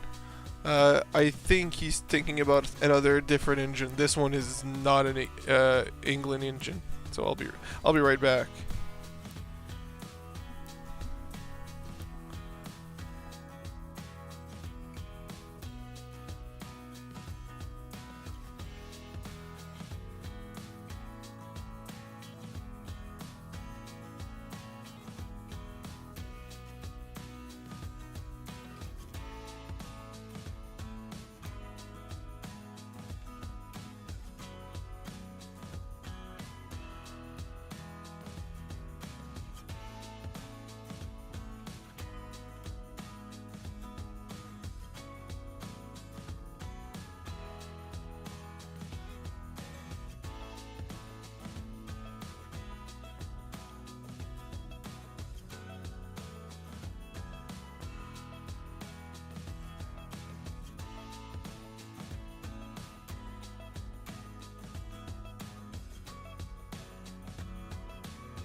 Alright, so I'm back.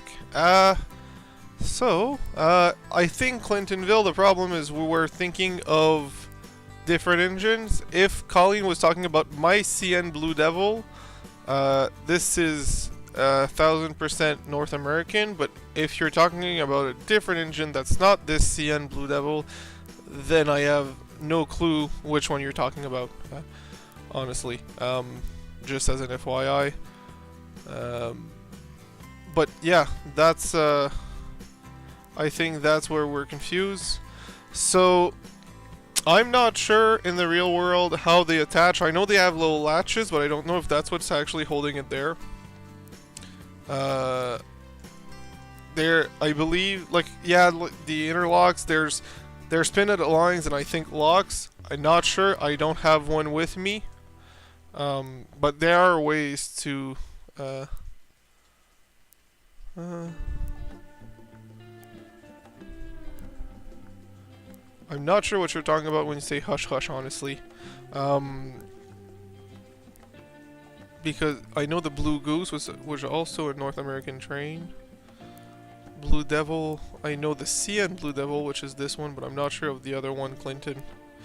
I can't tell you. Alright, so let's build.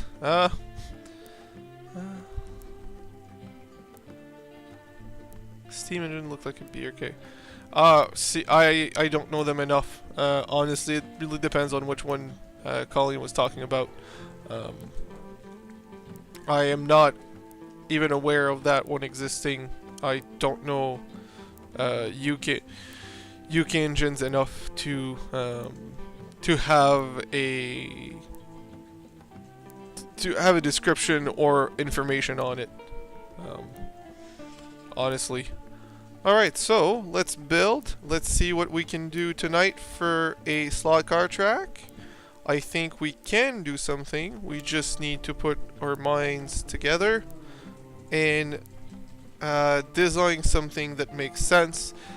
What's there is not, and I'm thinking that you're looking from the top view, which is a very small view, but still a view nonetheless.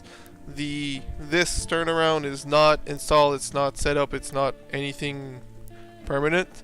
I'm really thinking about some sort of buildings where there'll be, other than the highway that's going to be above on this side. I don't have a plan, honestly, as to what to put where. Do I put a return that's under the highway? Do I put... I have no clue. It's a weird thing, building slot car tracks, because you can do a lot of things. You got twists and turns, and you can do long straights, you can do jumps, you can do a lot of things. But when you want to incorporate scenery into it and really grow from there and have something that makes sense as if it's a city and you're racing through the city, it gets a little bit more complex. It's basically city planning at that point, which I am not a city planner. Let's see. Locating pins and gravity, good to know. Thank you, Dave.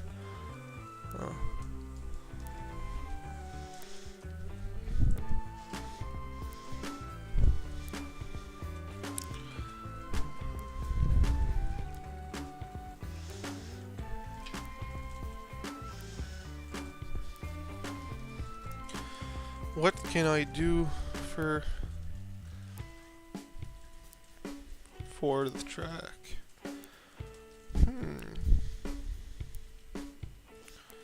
We could do...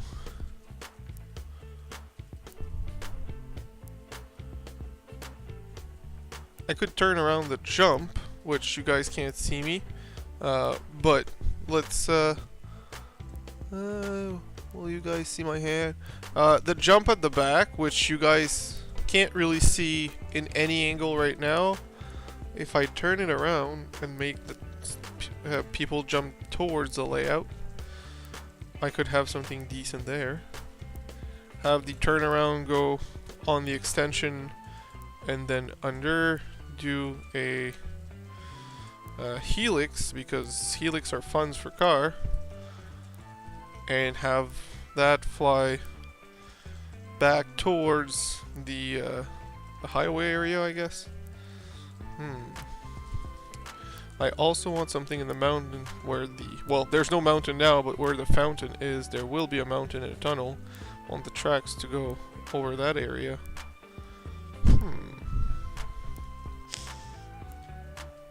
That is some difficult.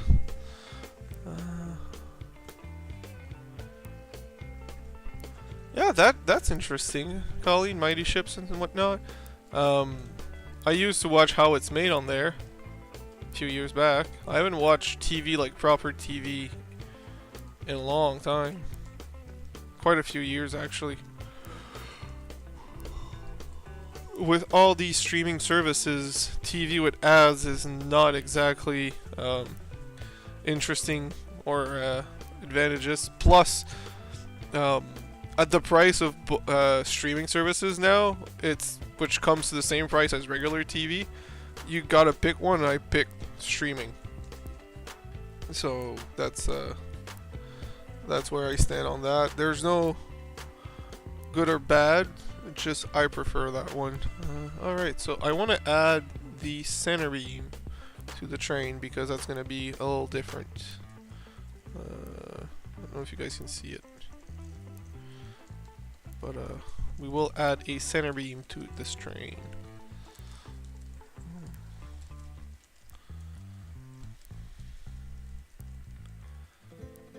Let's add it at the end here.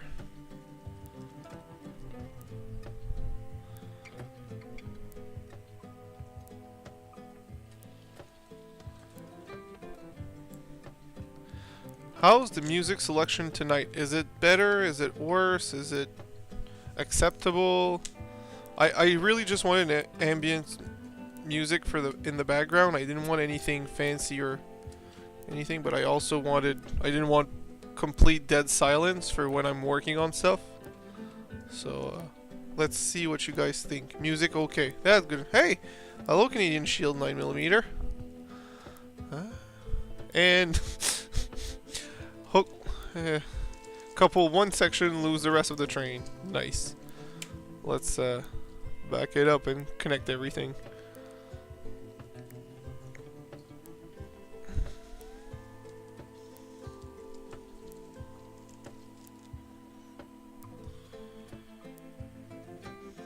And successful coupling.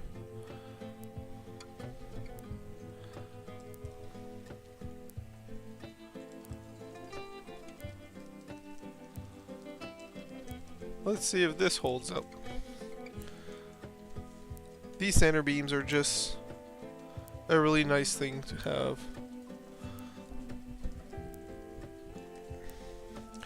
So, what time is it? It's 10.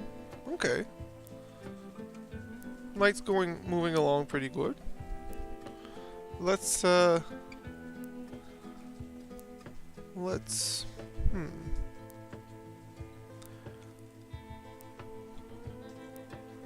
I don't think we'll be able to do much slot car track tonight, honestly. I'm just not inspired and a little bit tired, and with the chat I don't want to be in and out all the time. So instead we're going to do a prepare for the next train selection, because I do believe that you guys enjoy seeing new trains, and I also like to switch. I bought multiple trains not to just have them in case, but to run them all. So let's bring our next two contestant. We're gonna go back to passenger, and I'll go bring the two options in front of the top right camera.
Alright, I am back.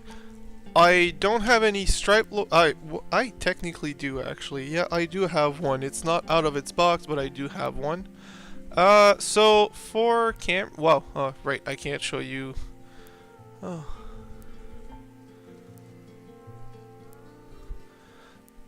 You're lucky you still have a ice cream.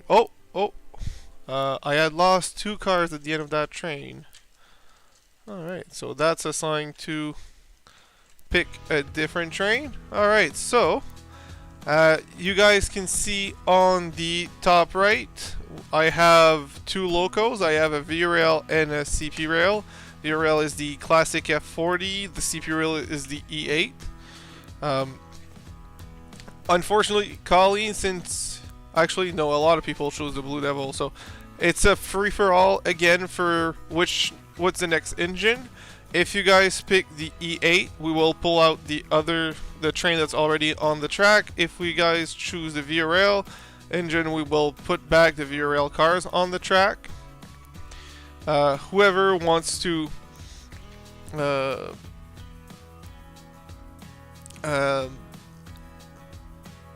how do I say this? If anyone wants to choose between these 2 engines, what will be the next one we will run? I'm open. V-Rail, alright. The V-Rail is going on the track. I will just be moving some freight cars off the track first, and we will run the V-Rail afterwards.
Alright, so...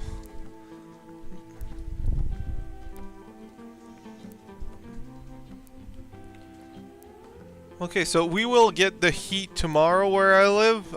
It's announcing 37 plus humidity tomorrow, so that's going to be painful. Today was a chilly 20 degrees Celsius without humidity, so it was nice.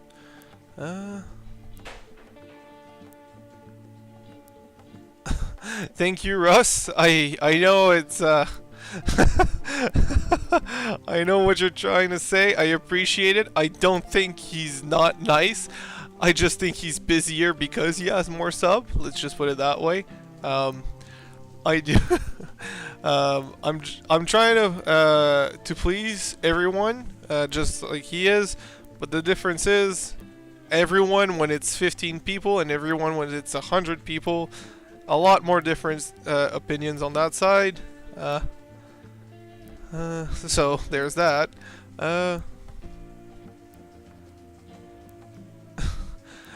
Colleen, at that point, try to cook an egg on top in your windshield.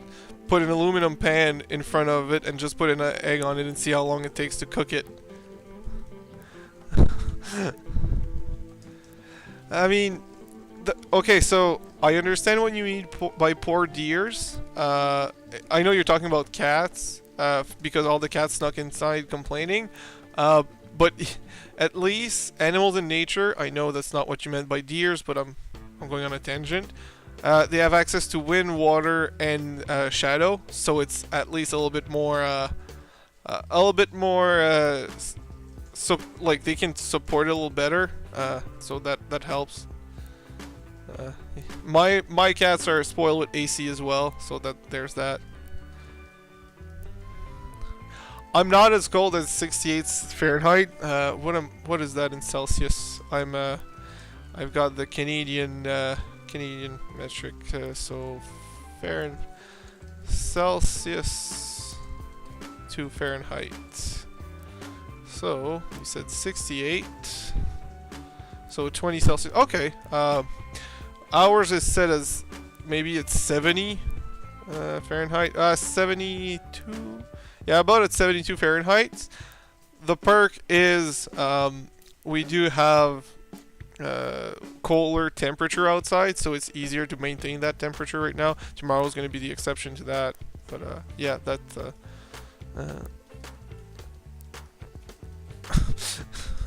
Tell Dave to crack open a window in the dungeon. There's no window in a dungeon, Colleen. Every dungeons don't have windows, you know. That's just what they are. They are dungeons after all. I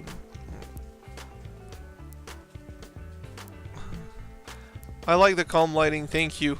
Yeah, even when I'm not on stream, it's even calmer because I go with more yellowish tint. This blue tint is a little bit more in present.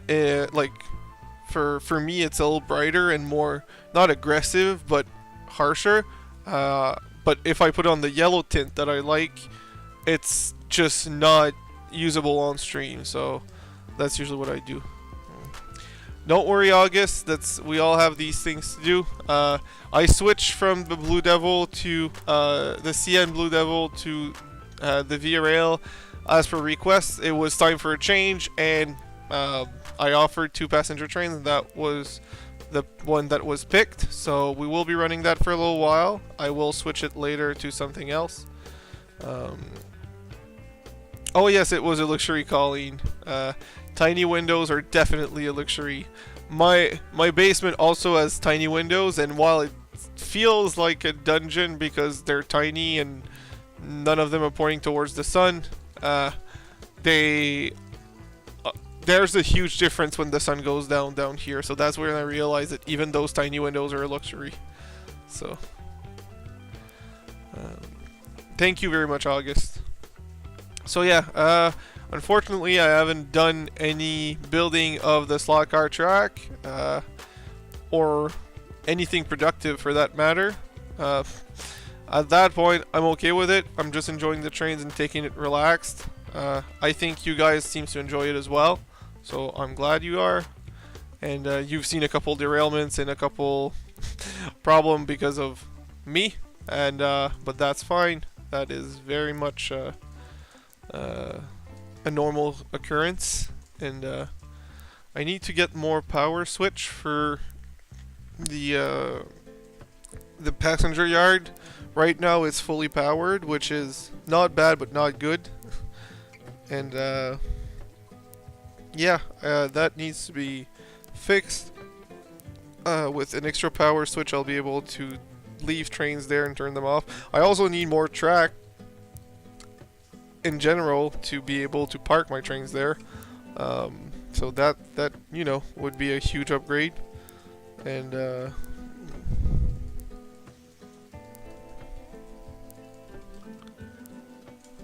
huh, really? I mean, if it works for you, Clintonville, I'm not gonna go against you. I just enjoy the lights, the natural lighting. It just has a different effect on the layout that no artificial light could match. So that's why. Thank you, August. I do enjoy your guys' company as well. Looks like a tornado hit the center of your layout. Yeah, it did. The Kevin Nado, I guess, because I just was not happy with the slot car track, and I just took off everything and just laid out everywhere to try to build from. Sometimes having all the pieces in front of me helps me build, sometimes it doesn't. In this case, it did not. So the next step will be to remove everything and have a bare slate, like a clean slate, and start from a clean slate. So that will be the next step. I want to set a slot car track, but it's not going to be the last final design either, because the real thing I want to do is finish the outer loop, which I don't even have the track to finish, so it's going to take a while to finish. But I really want to focus on the outer loop to have 2 trains running at the same time again. It was nicer to have 2 before. I went down to 1 and I'm okay with 1, but it's missing something. So there's that. What size is your current layout? So the section that the train's currently running on is 4 by 10 foot rectangle. There's a 4 feet extension that's 2 feet deep at the back. I'm trying to see if you look at the bottom right camera, where you see the laptop cover right here where my hand is, behind that against the wall there's a 2 foot extension, and that will lead to something bigger, to a bigger island to run, like to reverse the train so that it turns around without doing a reverse loop. And that section is definitely... I just had an idea.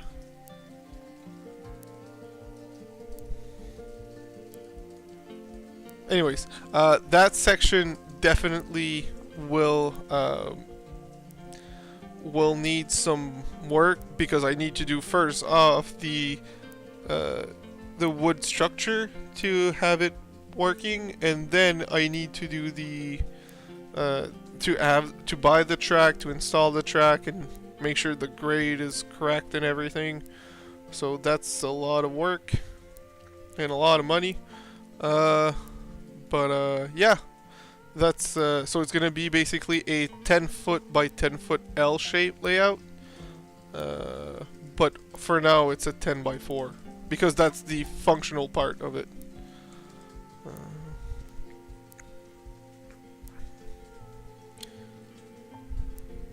Minus 50 Fahrenheit? Do you live in the North Pole or South Pole? Minus 50 Fahrenheit is insanely cold.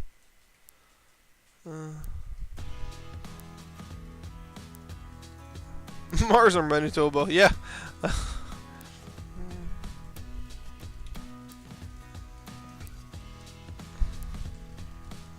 It is, but it's a long-term game plan, August.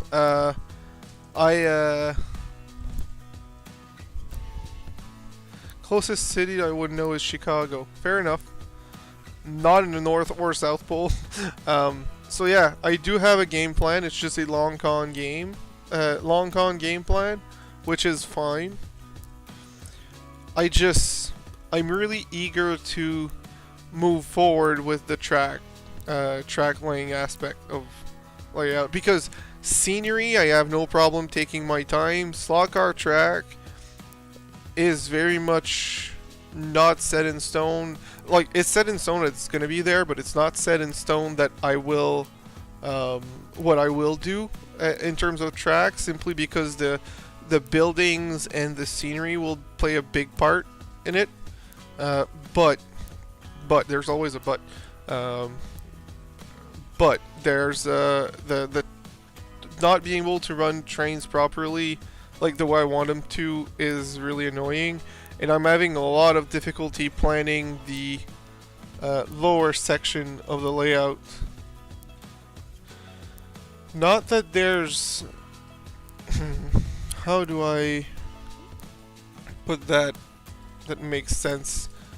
The dimension and the shape of the woodwork that I have for space versus the track placement that it is right now makes it hard to really plan it out the way I want it to, and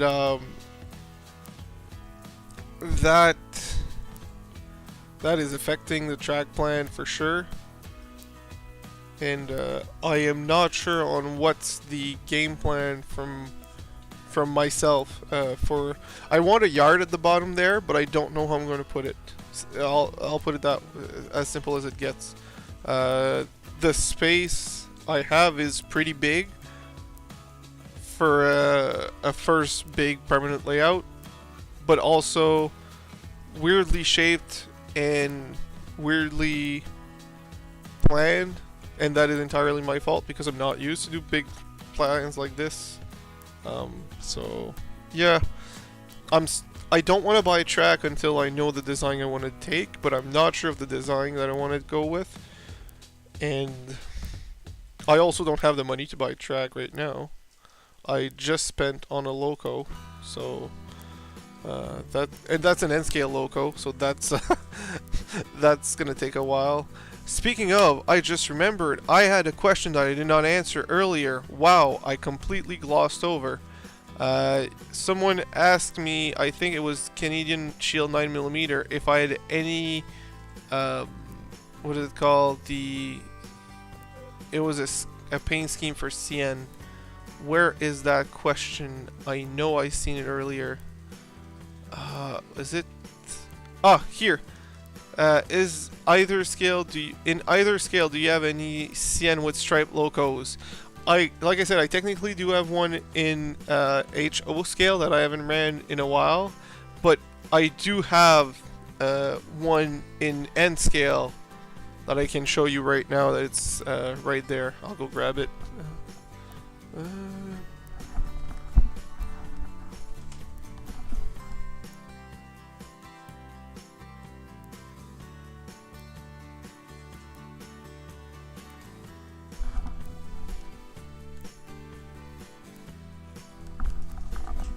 I have a GP35 in N scale, number 9309. The colors are not great here. I'll put it in the other camera. This one, of course, being N scale, I can't run it right now. But this is my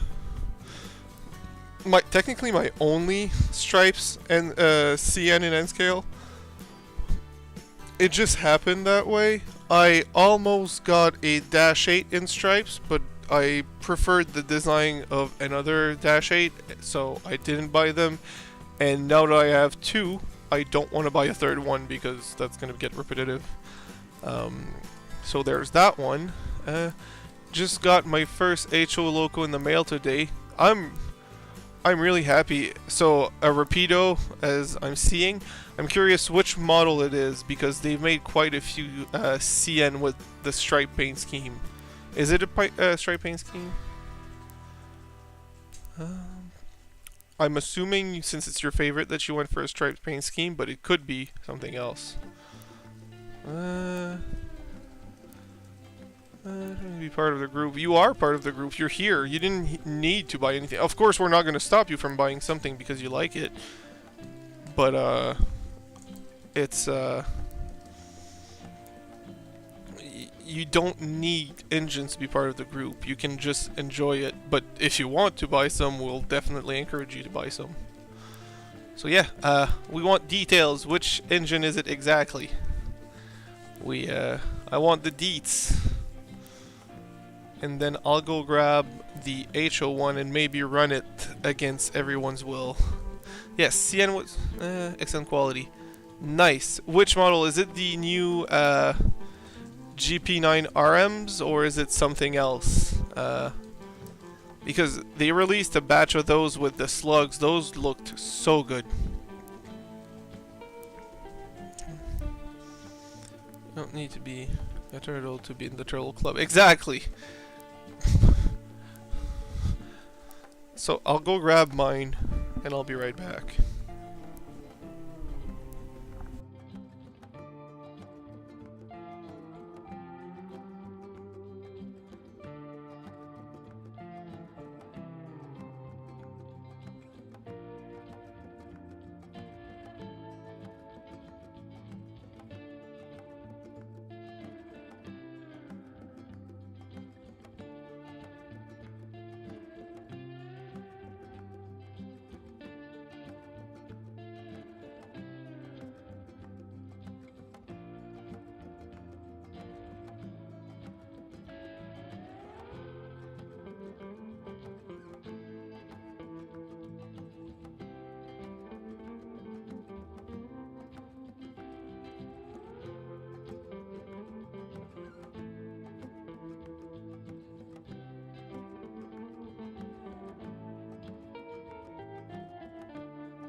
Thank you, Colleen. I completely messed up that one. So you guys saw it before I without the explanation. So I'm gonna come back. This was my first diesel set, but my second set ever. Not this specific one. This is an identical one. Mine's beat up and in pieces. The one I had as a kid. I found it on eBay a while back. And my girlfriend got it for me for my birthday, so I don't even know if I showed it on the channel before tonight. So this is the Canadian version of Bachmann's Challenger set. It has the CN F unit with the stripe livery and a CN caboose. Of course, the two other cars right there. So this is a special set. This is fully functioning. Everything's right. Well, the power supply is crap because those power supplies were bad. But the train itself is great. So this is quite... that made me quite happy. Now I'm looking into finding the Steam version, my first set. I saw someone in St. John, New Brunswick that had one. But I never got any news if he still had it or not for sale. So there's that. Do you live in Nova Scotia? No, in New Brunswick, Russ, which is between Nova Scotia and Quebec for the non-Canadians. New Brunswick is not a very well-known province, being a very small and very not special province. for Canada. But yeah. Yes, that is HO, Russ. That is my HO striped engine. I know it. That's the one I was saying that I did technically have. I'm saying technically because I never run it, not because there's anything wrong with it, just because. Yes, I do, Colleen. That's how I knew what your name meant in French on Dave's streams. I'm French first. That's why my accent is, well, a very deep accent. So yeah, this is my set. This is I keep it more as a souvenir. That's why it's barely never ran. Not because I don't like it, but simply because I want to keep it as clean as possible. I live in Chatham, New Brunswick. Oh, that's near me. That's about an hour from me. Canadian Shield. Have you visited Trevor's Train in Moncton? Good night, Raven. Nice to have you here. If you haven't, go see him. He has a lot of posting on Facebook, but he has a physical store now. So I would highly recommend going there. That's where I got the Blue Devil and a few pieces of rolling stock. The new white caboose, the yellow caboose, the Haikyuu 40-foot boxcar, a few pieces in N scale. He's been to. There's 2 train shows a year in New Brunswick. If you want, I can definitely contact you. Well, actually, you should contact me through my email on the channel, and I'll keep you in the loop. I'm trying to start a model train club in Bathurst. If you were interested to come and hang out, there's nothing yet official because I didn't start anything yet. I need to start building modules, and then people will be able to join.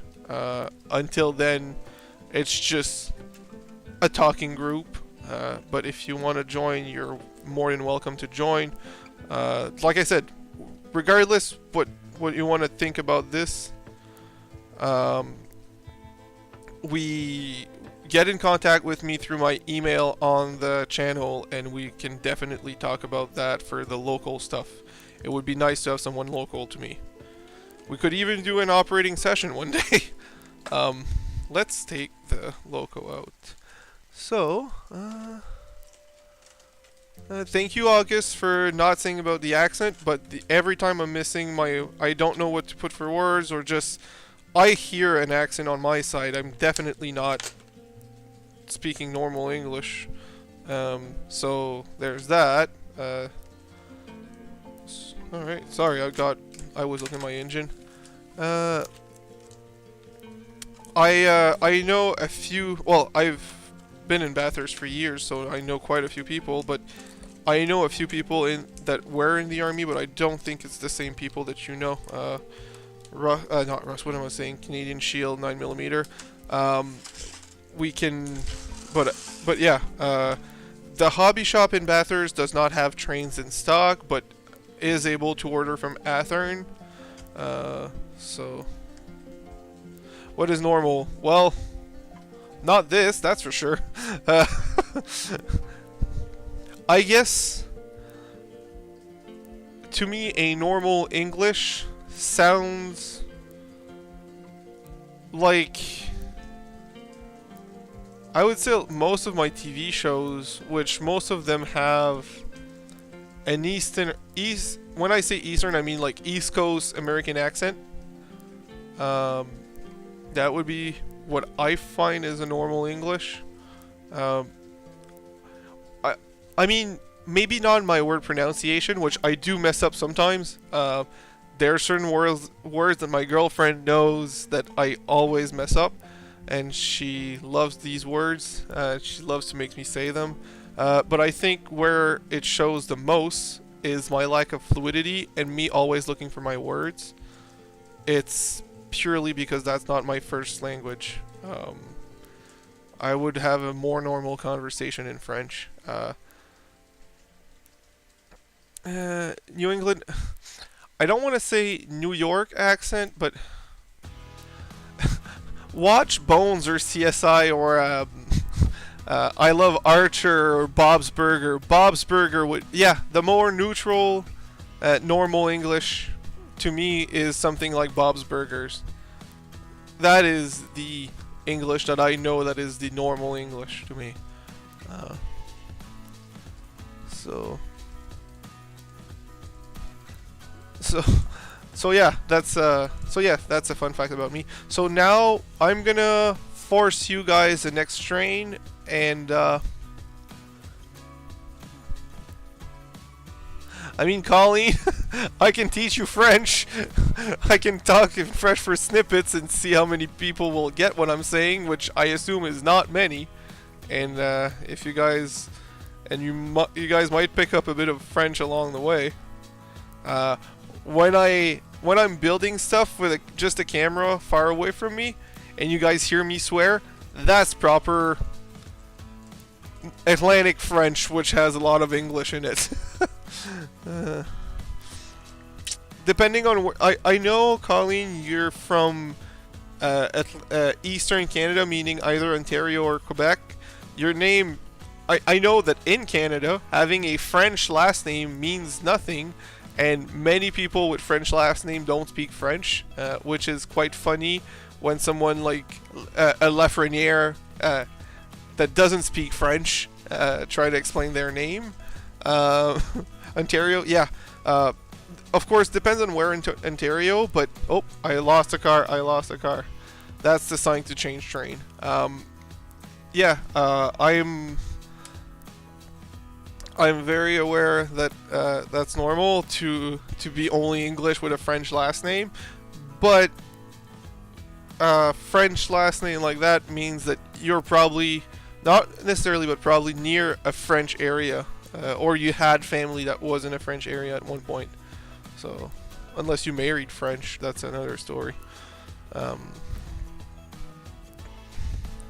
But yeah, I am just backing up the Via Rail so that I can move it off track but pick up the last car, and I will be putting my my CN engine that I was talking to you guys about.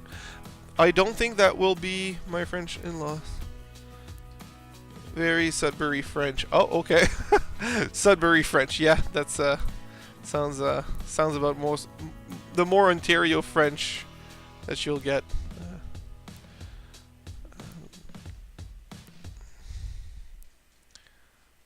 Okay, yeah. There's a lot of this. I'm not aware as much in Ontario, but New Brunswick being a fully bilingual province, I've seen a ton of families where one parent is English and the other parent is French, and those kids are basically perfectly bilingual after a while because they hear both at home all the time.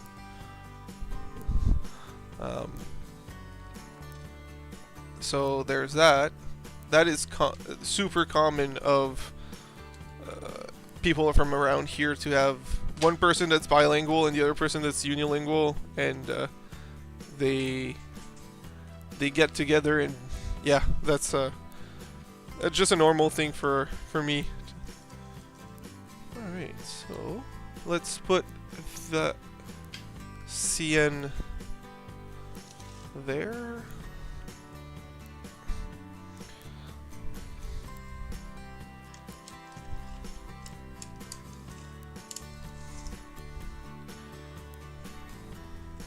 And she works as predicted, but she works. Let's put some fun stuff behind it. It will need its own caboose, of course. Actually, I'll put the whole set on track, but I'll add more to the train because there's no incline or anything, so it's not going to be working extra hard. Yeah,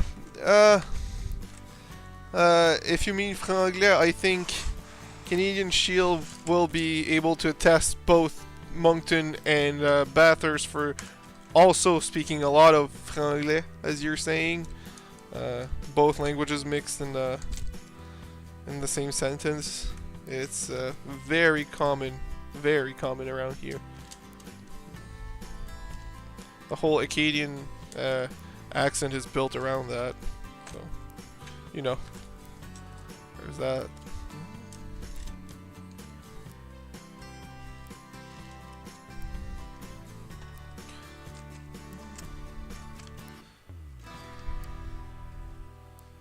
You love the attempt, Russ, but it's missing a few words to make a full sentence. You just said speak you.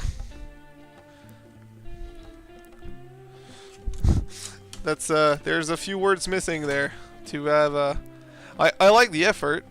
Unfortunately, it's not the whole sentence. So, I'll get off my lazy bum and I'll go grab some more cars to put it behind this train. I'll be right back.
Well, I am back.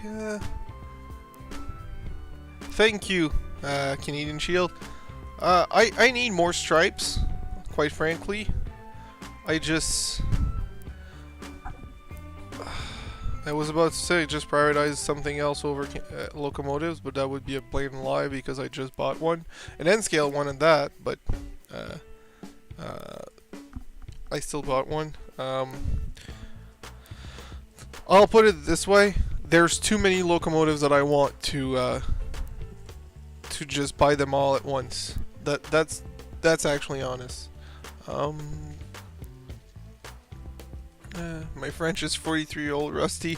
Never time to there's never a bad time to grind the rust down and start working on it again. Yeah, well, technically I did also start with a CN stripe like this. I don't know how old you are, or if you're talking about the model or the actual one that you saw in real life, because you might have lived, depending on how old you are, you might have seen them in real life or might not. I mean, there's still some out there with the stripes. Ah, Russ. Hey, you can say whatever you want about the N-scale stuff. I just can't take my my eyes away from them. and they're just so convenient for their size. So just learned the word food, Russ. Oh, message redacted. Yeah, exactly, August. This is a hobby, so it's not your first priority financially, and when your budget limits you, you pick and choose what you was in the engine. Nice.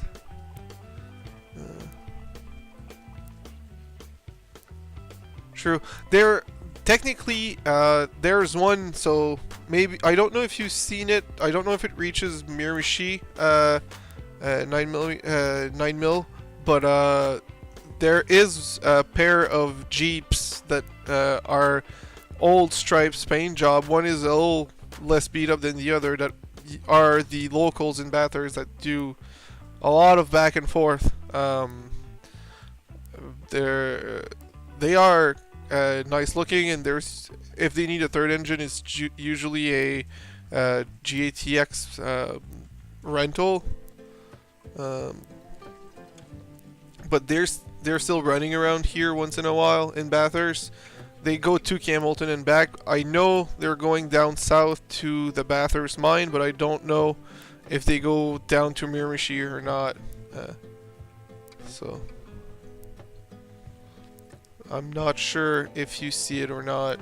But yeah, there technically is some locals around here that have the Stripes still. But they're, like I said, they're the Jeeps. They're not F units like those. So, and there's no slugs, just regular engines. I just thought it would be a little different to run this one, since I never do.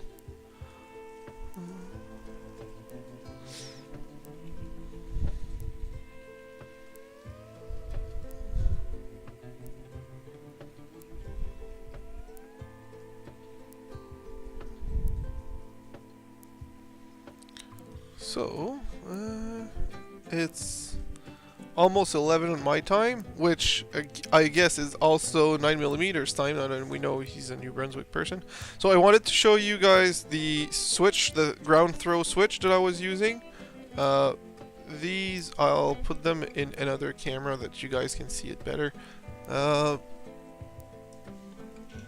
I'll move away, and let's see if you guys can see it well. So this is the Caboose Industries ground throw switch. Like I said, I got them for $5, which is a great price, considering that they are what everything else retails for switches. And I'm very happy. Mine are the HO/S scale models. There's N scale ones. I've heard a lot of people use the N scale on HO to have a more realistic look, but I like the convenience of the bigger size on these ones. And also, I'm not sure how they deal with the extra throw that you need for the N scale, the HO scale versus the N scale.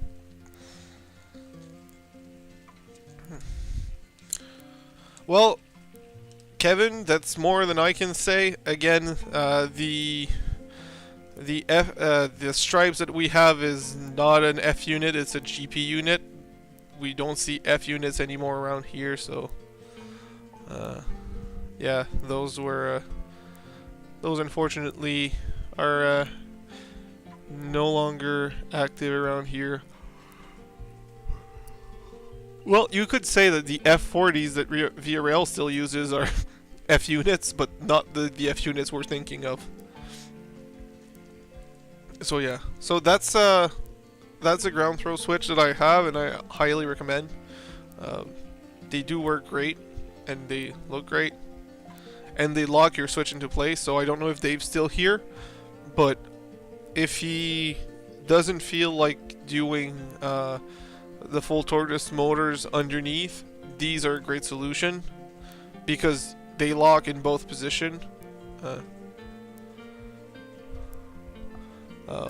But yeah, and they, like I said, they're cheap, they're easy to install, and they work great, so highly recommend them. Alright, have a good night, Rouser of Rabbles. Was nice to see you here. I know you were mostly lurking, but still appreciate the viewership. So, thank you for coming and have a good one. Take care.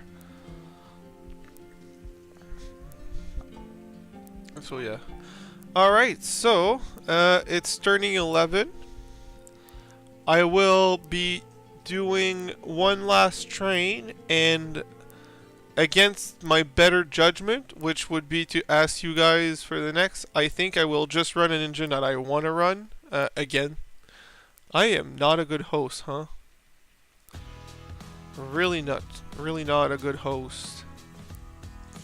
I really want to run my CP Rail E8s. So yes, but no. August. How do I say this? First off, it will depend on what switch you're using, what motor you're using for the remote switch. It has a, because this one first of all locks, so and forces away. So there are certain motors that don't like to be forced out, and some don't mind.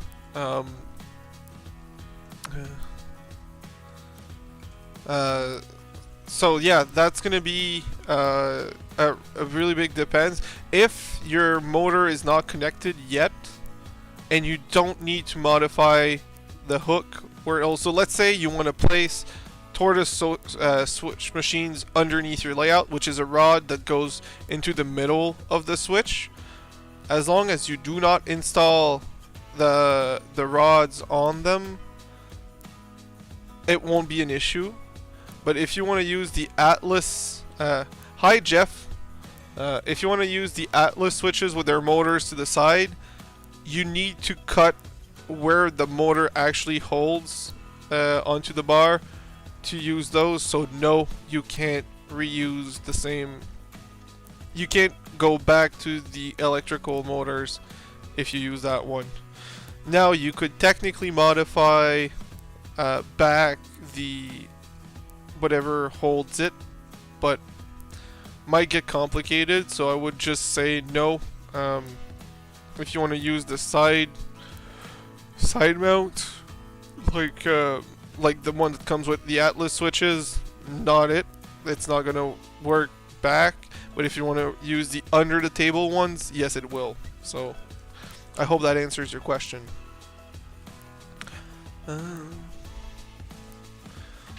So I will do what I said and be a bad host, even though you guys say I'm a great host, and we'll run the F units, the Canadian Pacific F unit, actually not F unit, E units, my two E units that goes along with my CP Rail passenger car, my full passenger train. I will be moving, I will do the small operation, because while not everything is wired yet, some of it is wired, and I'll enjoy that. I'll go put the engine on the track, and we will go pick up the rest of the train in the yard, and then we will run that train and park the CN. So I don't know if it's actually on the track or not. We will discover that pretty soon.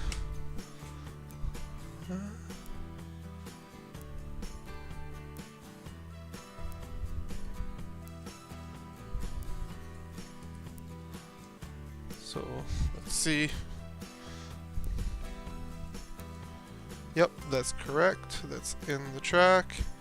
We will flip the switch and go grab the train right there.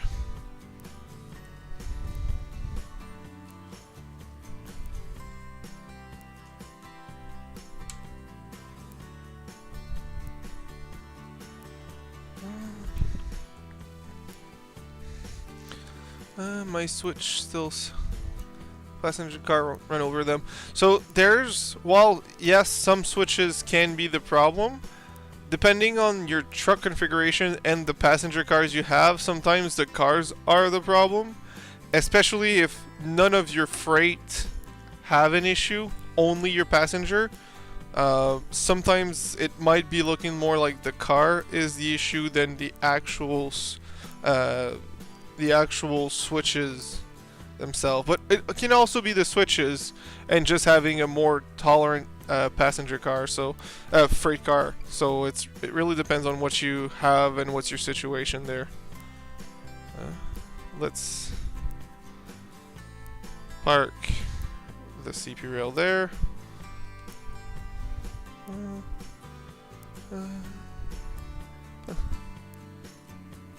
Yeah, passenger cars can be quite picky.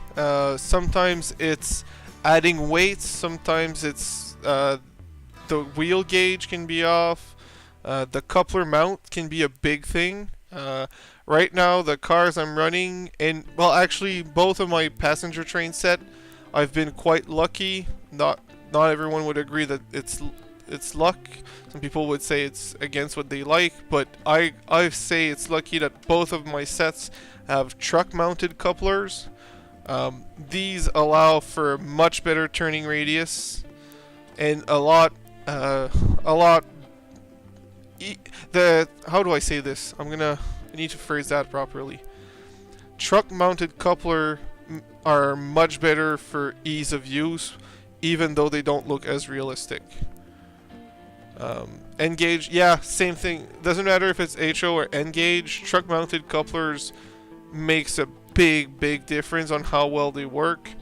I have passenger cars and N scales are quite difficult in general, but there is definitely some better than other, and truck-mounted couplers are definitely almost a must in N scale because it's hard to put enough weight to put enough weight to get it to hold properly on track and in switches or curves actually. Alright, so flip the switch. I love these ground throws. This one doesn't have a power off, so we'll put it off track just for now and turn on the main line. And let's enjoy my pair of E-units with my passenger cars. I might flip around the second locomotive simply for looks.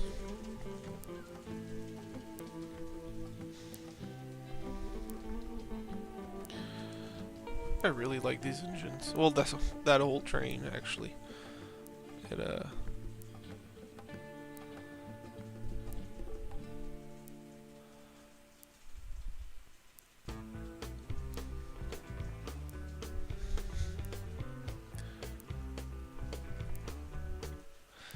I mean, Canadian Shield, that's a really good thing to do. It really works great for most.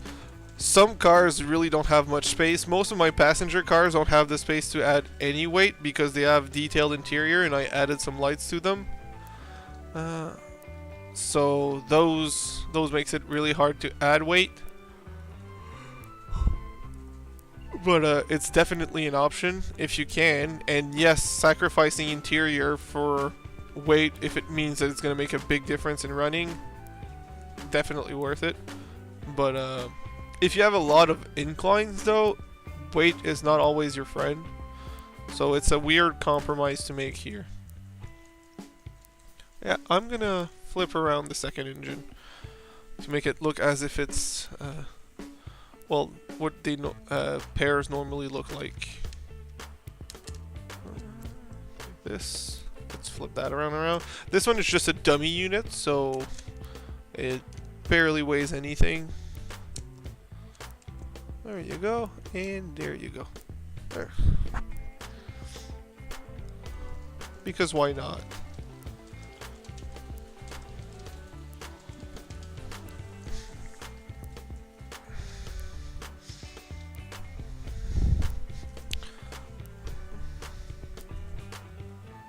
Your layout's 7 feet high? Oh boy. You must be pretty tall because mine's not even 4 foot high and I find it well, it's perfect height for sitting.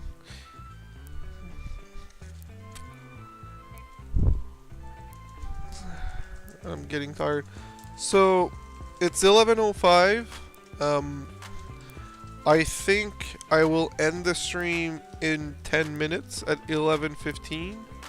Not that I don't want to continue, but I'm getting tired and I need to work tomorrow. So yeah, unfortunately, we will end the stream in 10 minutes. We're just gonna enjoy this train and talk a bit more, and once we get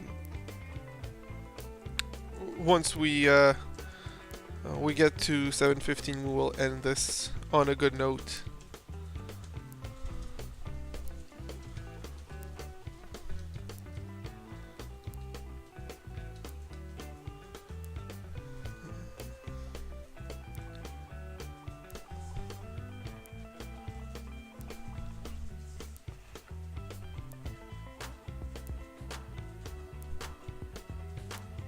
Thank you, August.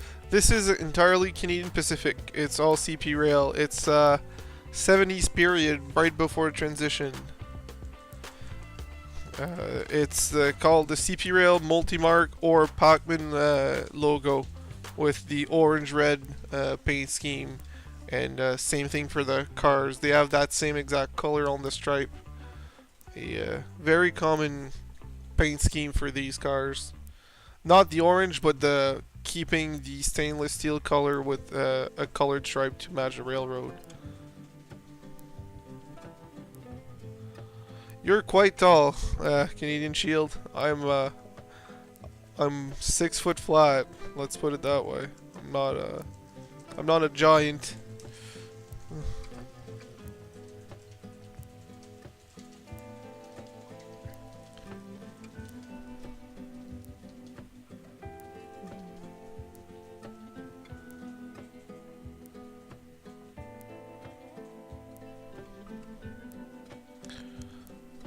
For all intents and purposes, just to let you guys know about the layout, the lighting and the colors, the camera at the bottom right is the most accurate for colors, both for the trains and the level of light in the room. This one on the top right is always darker for whatever reason, no matter how much lighting I throw at it. Every time I play with this setting, I get it a little clearer, and then it forgets its setting at the next stream, so it's just annoying on that part. The one right here, right underneath me, not the worst. The one up top is actually pretty good for color, but it's such a small square because the camera is not that great, so it's more of a added bonus than a useful color. Yes, it's all string LED lights. Technically it's white. They just look blue because of the effect that it goes through a webcam. But yeah, it's all white LED strips. Well, technically they're RGB strips, but yeah.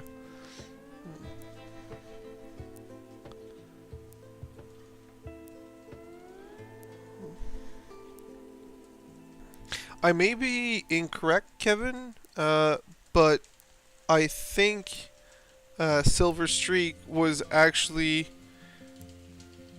I don't know if they named the train after the movie, or the movie after the train, but there's a fully silver train that was called a Silver Streak that existed in real life, but I'm not sure if it was named that way after or before.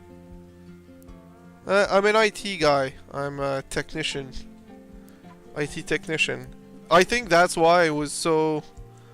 I was trying to avoid DCC for a while. The train came after the movie. Good to know, thank you.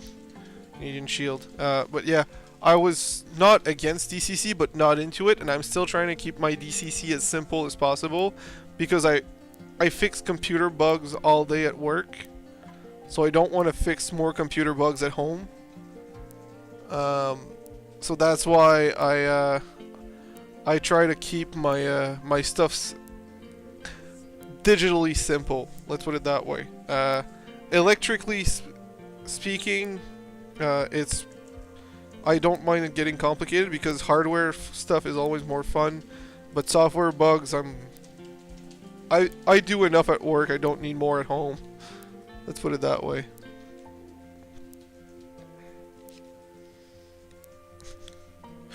I don't know what made you think I was an IT guy, but I'm curious to know what gave it away. I'm actually curious now what gave it away that it was an IT guy. The Linux laptop must not have helped. Well, must have helped guessing that, but you know.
Oh, just to have some talking subject. This whole train, I added weight to it. A bunch in the engine because that was basically an empty shell with a motor. None in the dummy because the dummy has enough weight to hold itself. But all these Concours cars, those needed weight, and all of them got some more than others. Sorry. Some more than others, but yeah, they all have added weights to it. Just those sticky wheel weights, so that it's simple to put and can be removed. But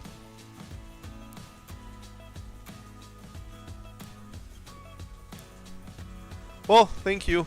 I mean, ease of moving through my software. After a while working with a software, you get to know it, I guess. But yeah, but like I said, I can work with them pretty good. Unfortunately, I can't say I enjoy debugging software now when I'm home. I've done enough IT work at work during the day. Well, it's 11:14. I will have to stop the stream. I'm glad everyone came over. I hope you guys enjoyed it. I sure did. It was a lot more calm than originally planned, but it's not a bad thing. It was quite enjoyable.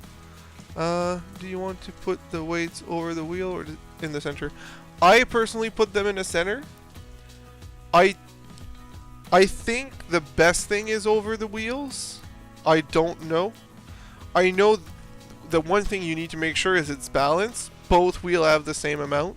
Being in the center makes it easier to keep it balanced from side to side. But I would say for the locomotives, it's definitely over the wheels for maximum traction. But for the cars, as long as it's centered and balanced, I would say that's enough. Don't take my word for it though. Try it yourself. I think it's more car dependent. But so far for me, what's been working is in the center.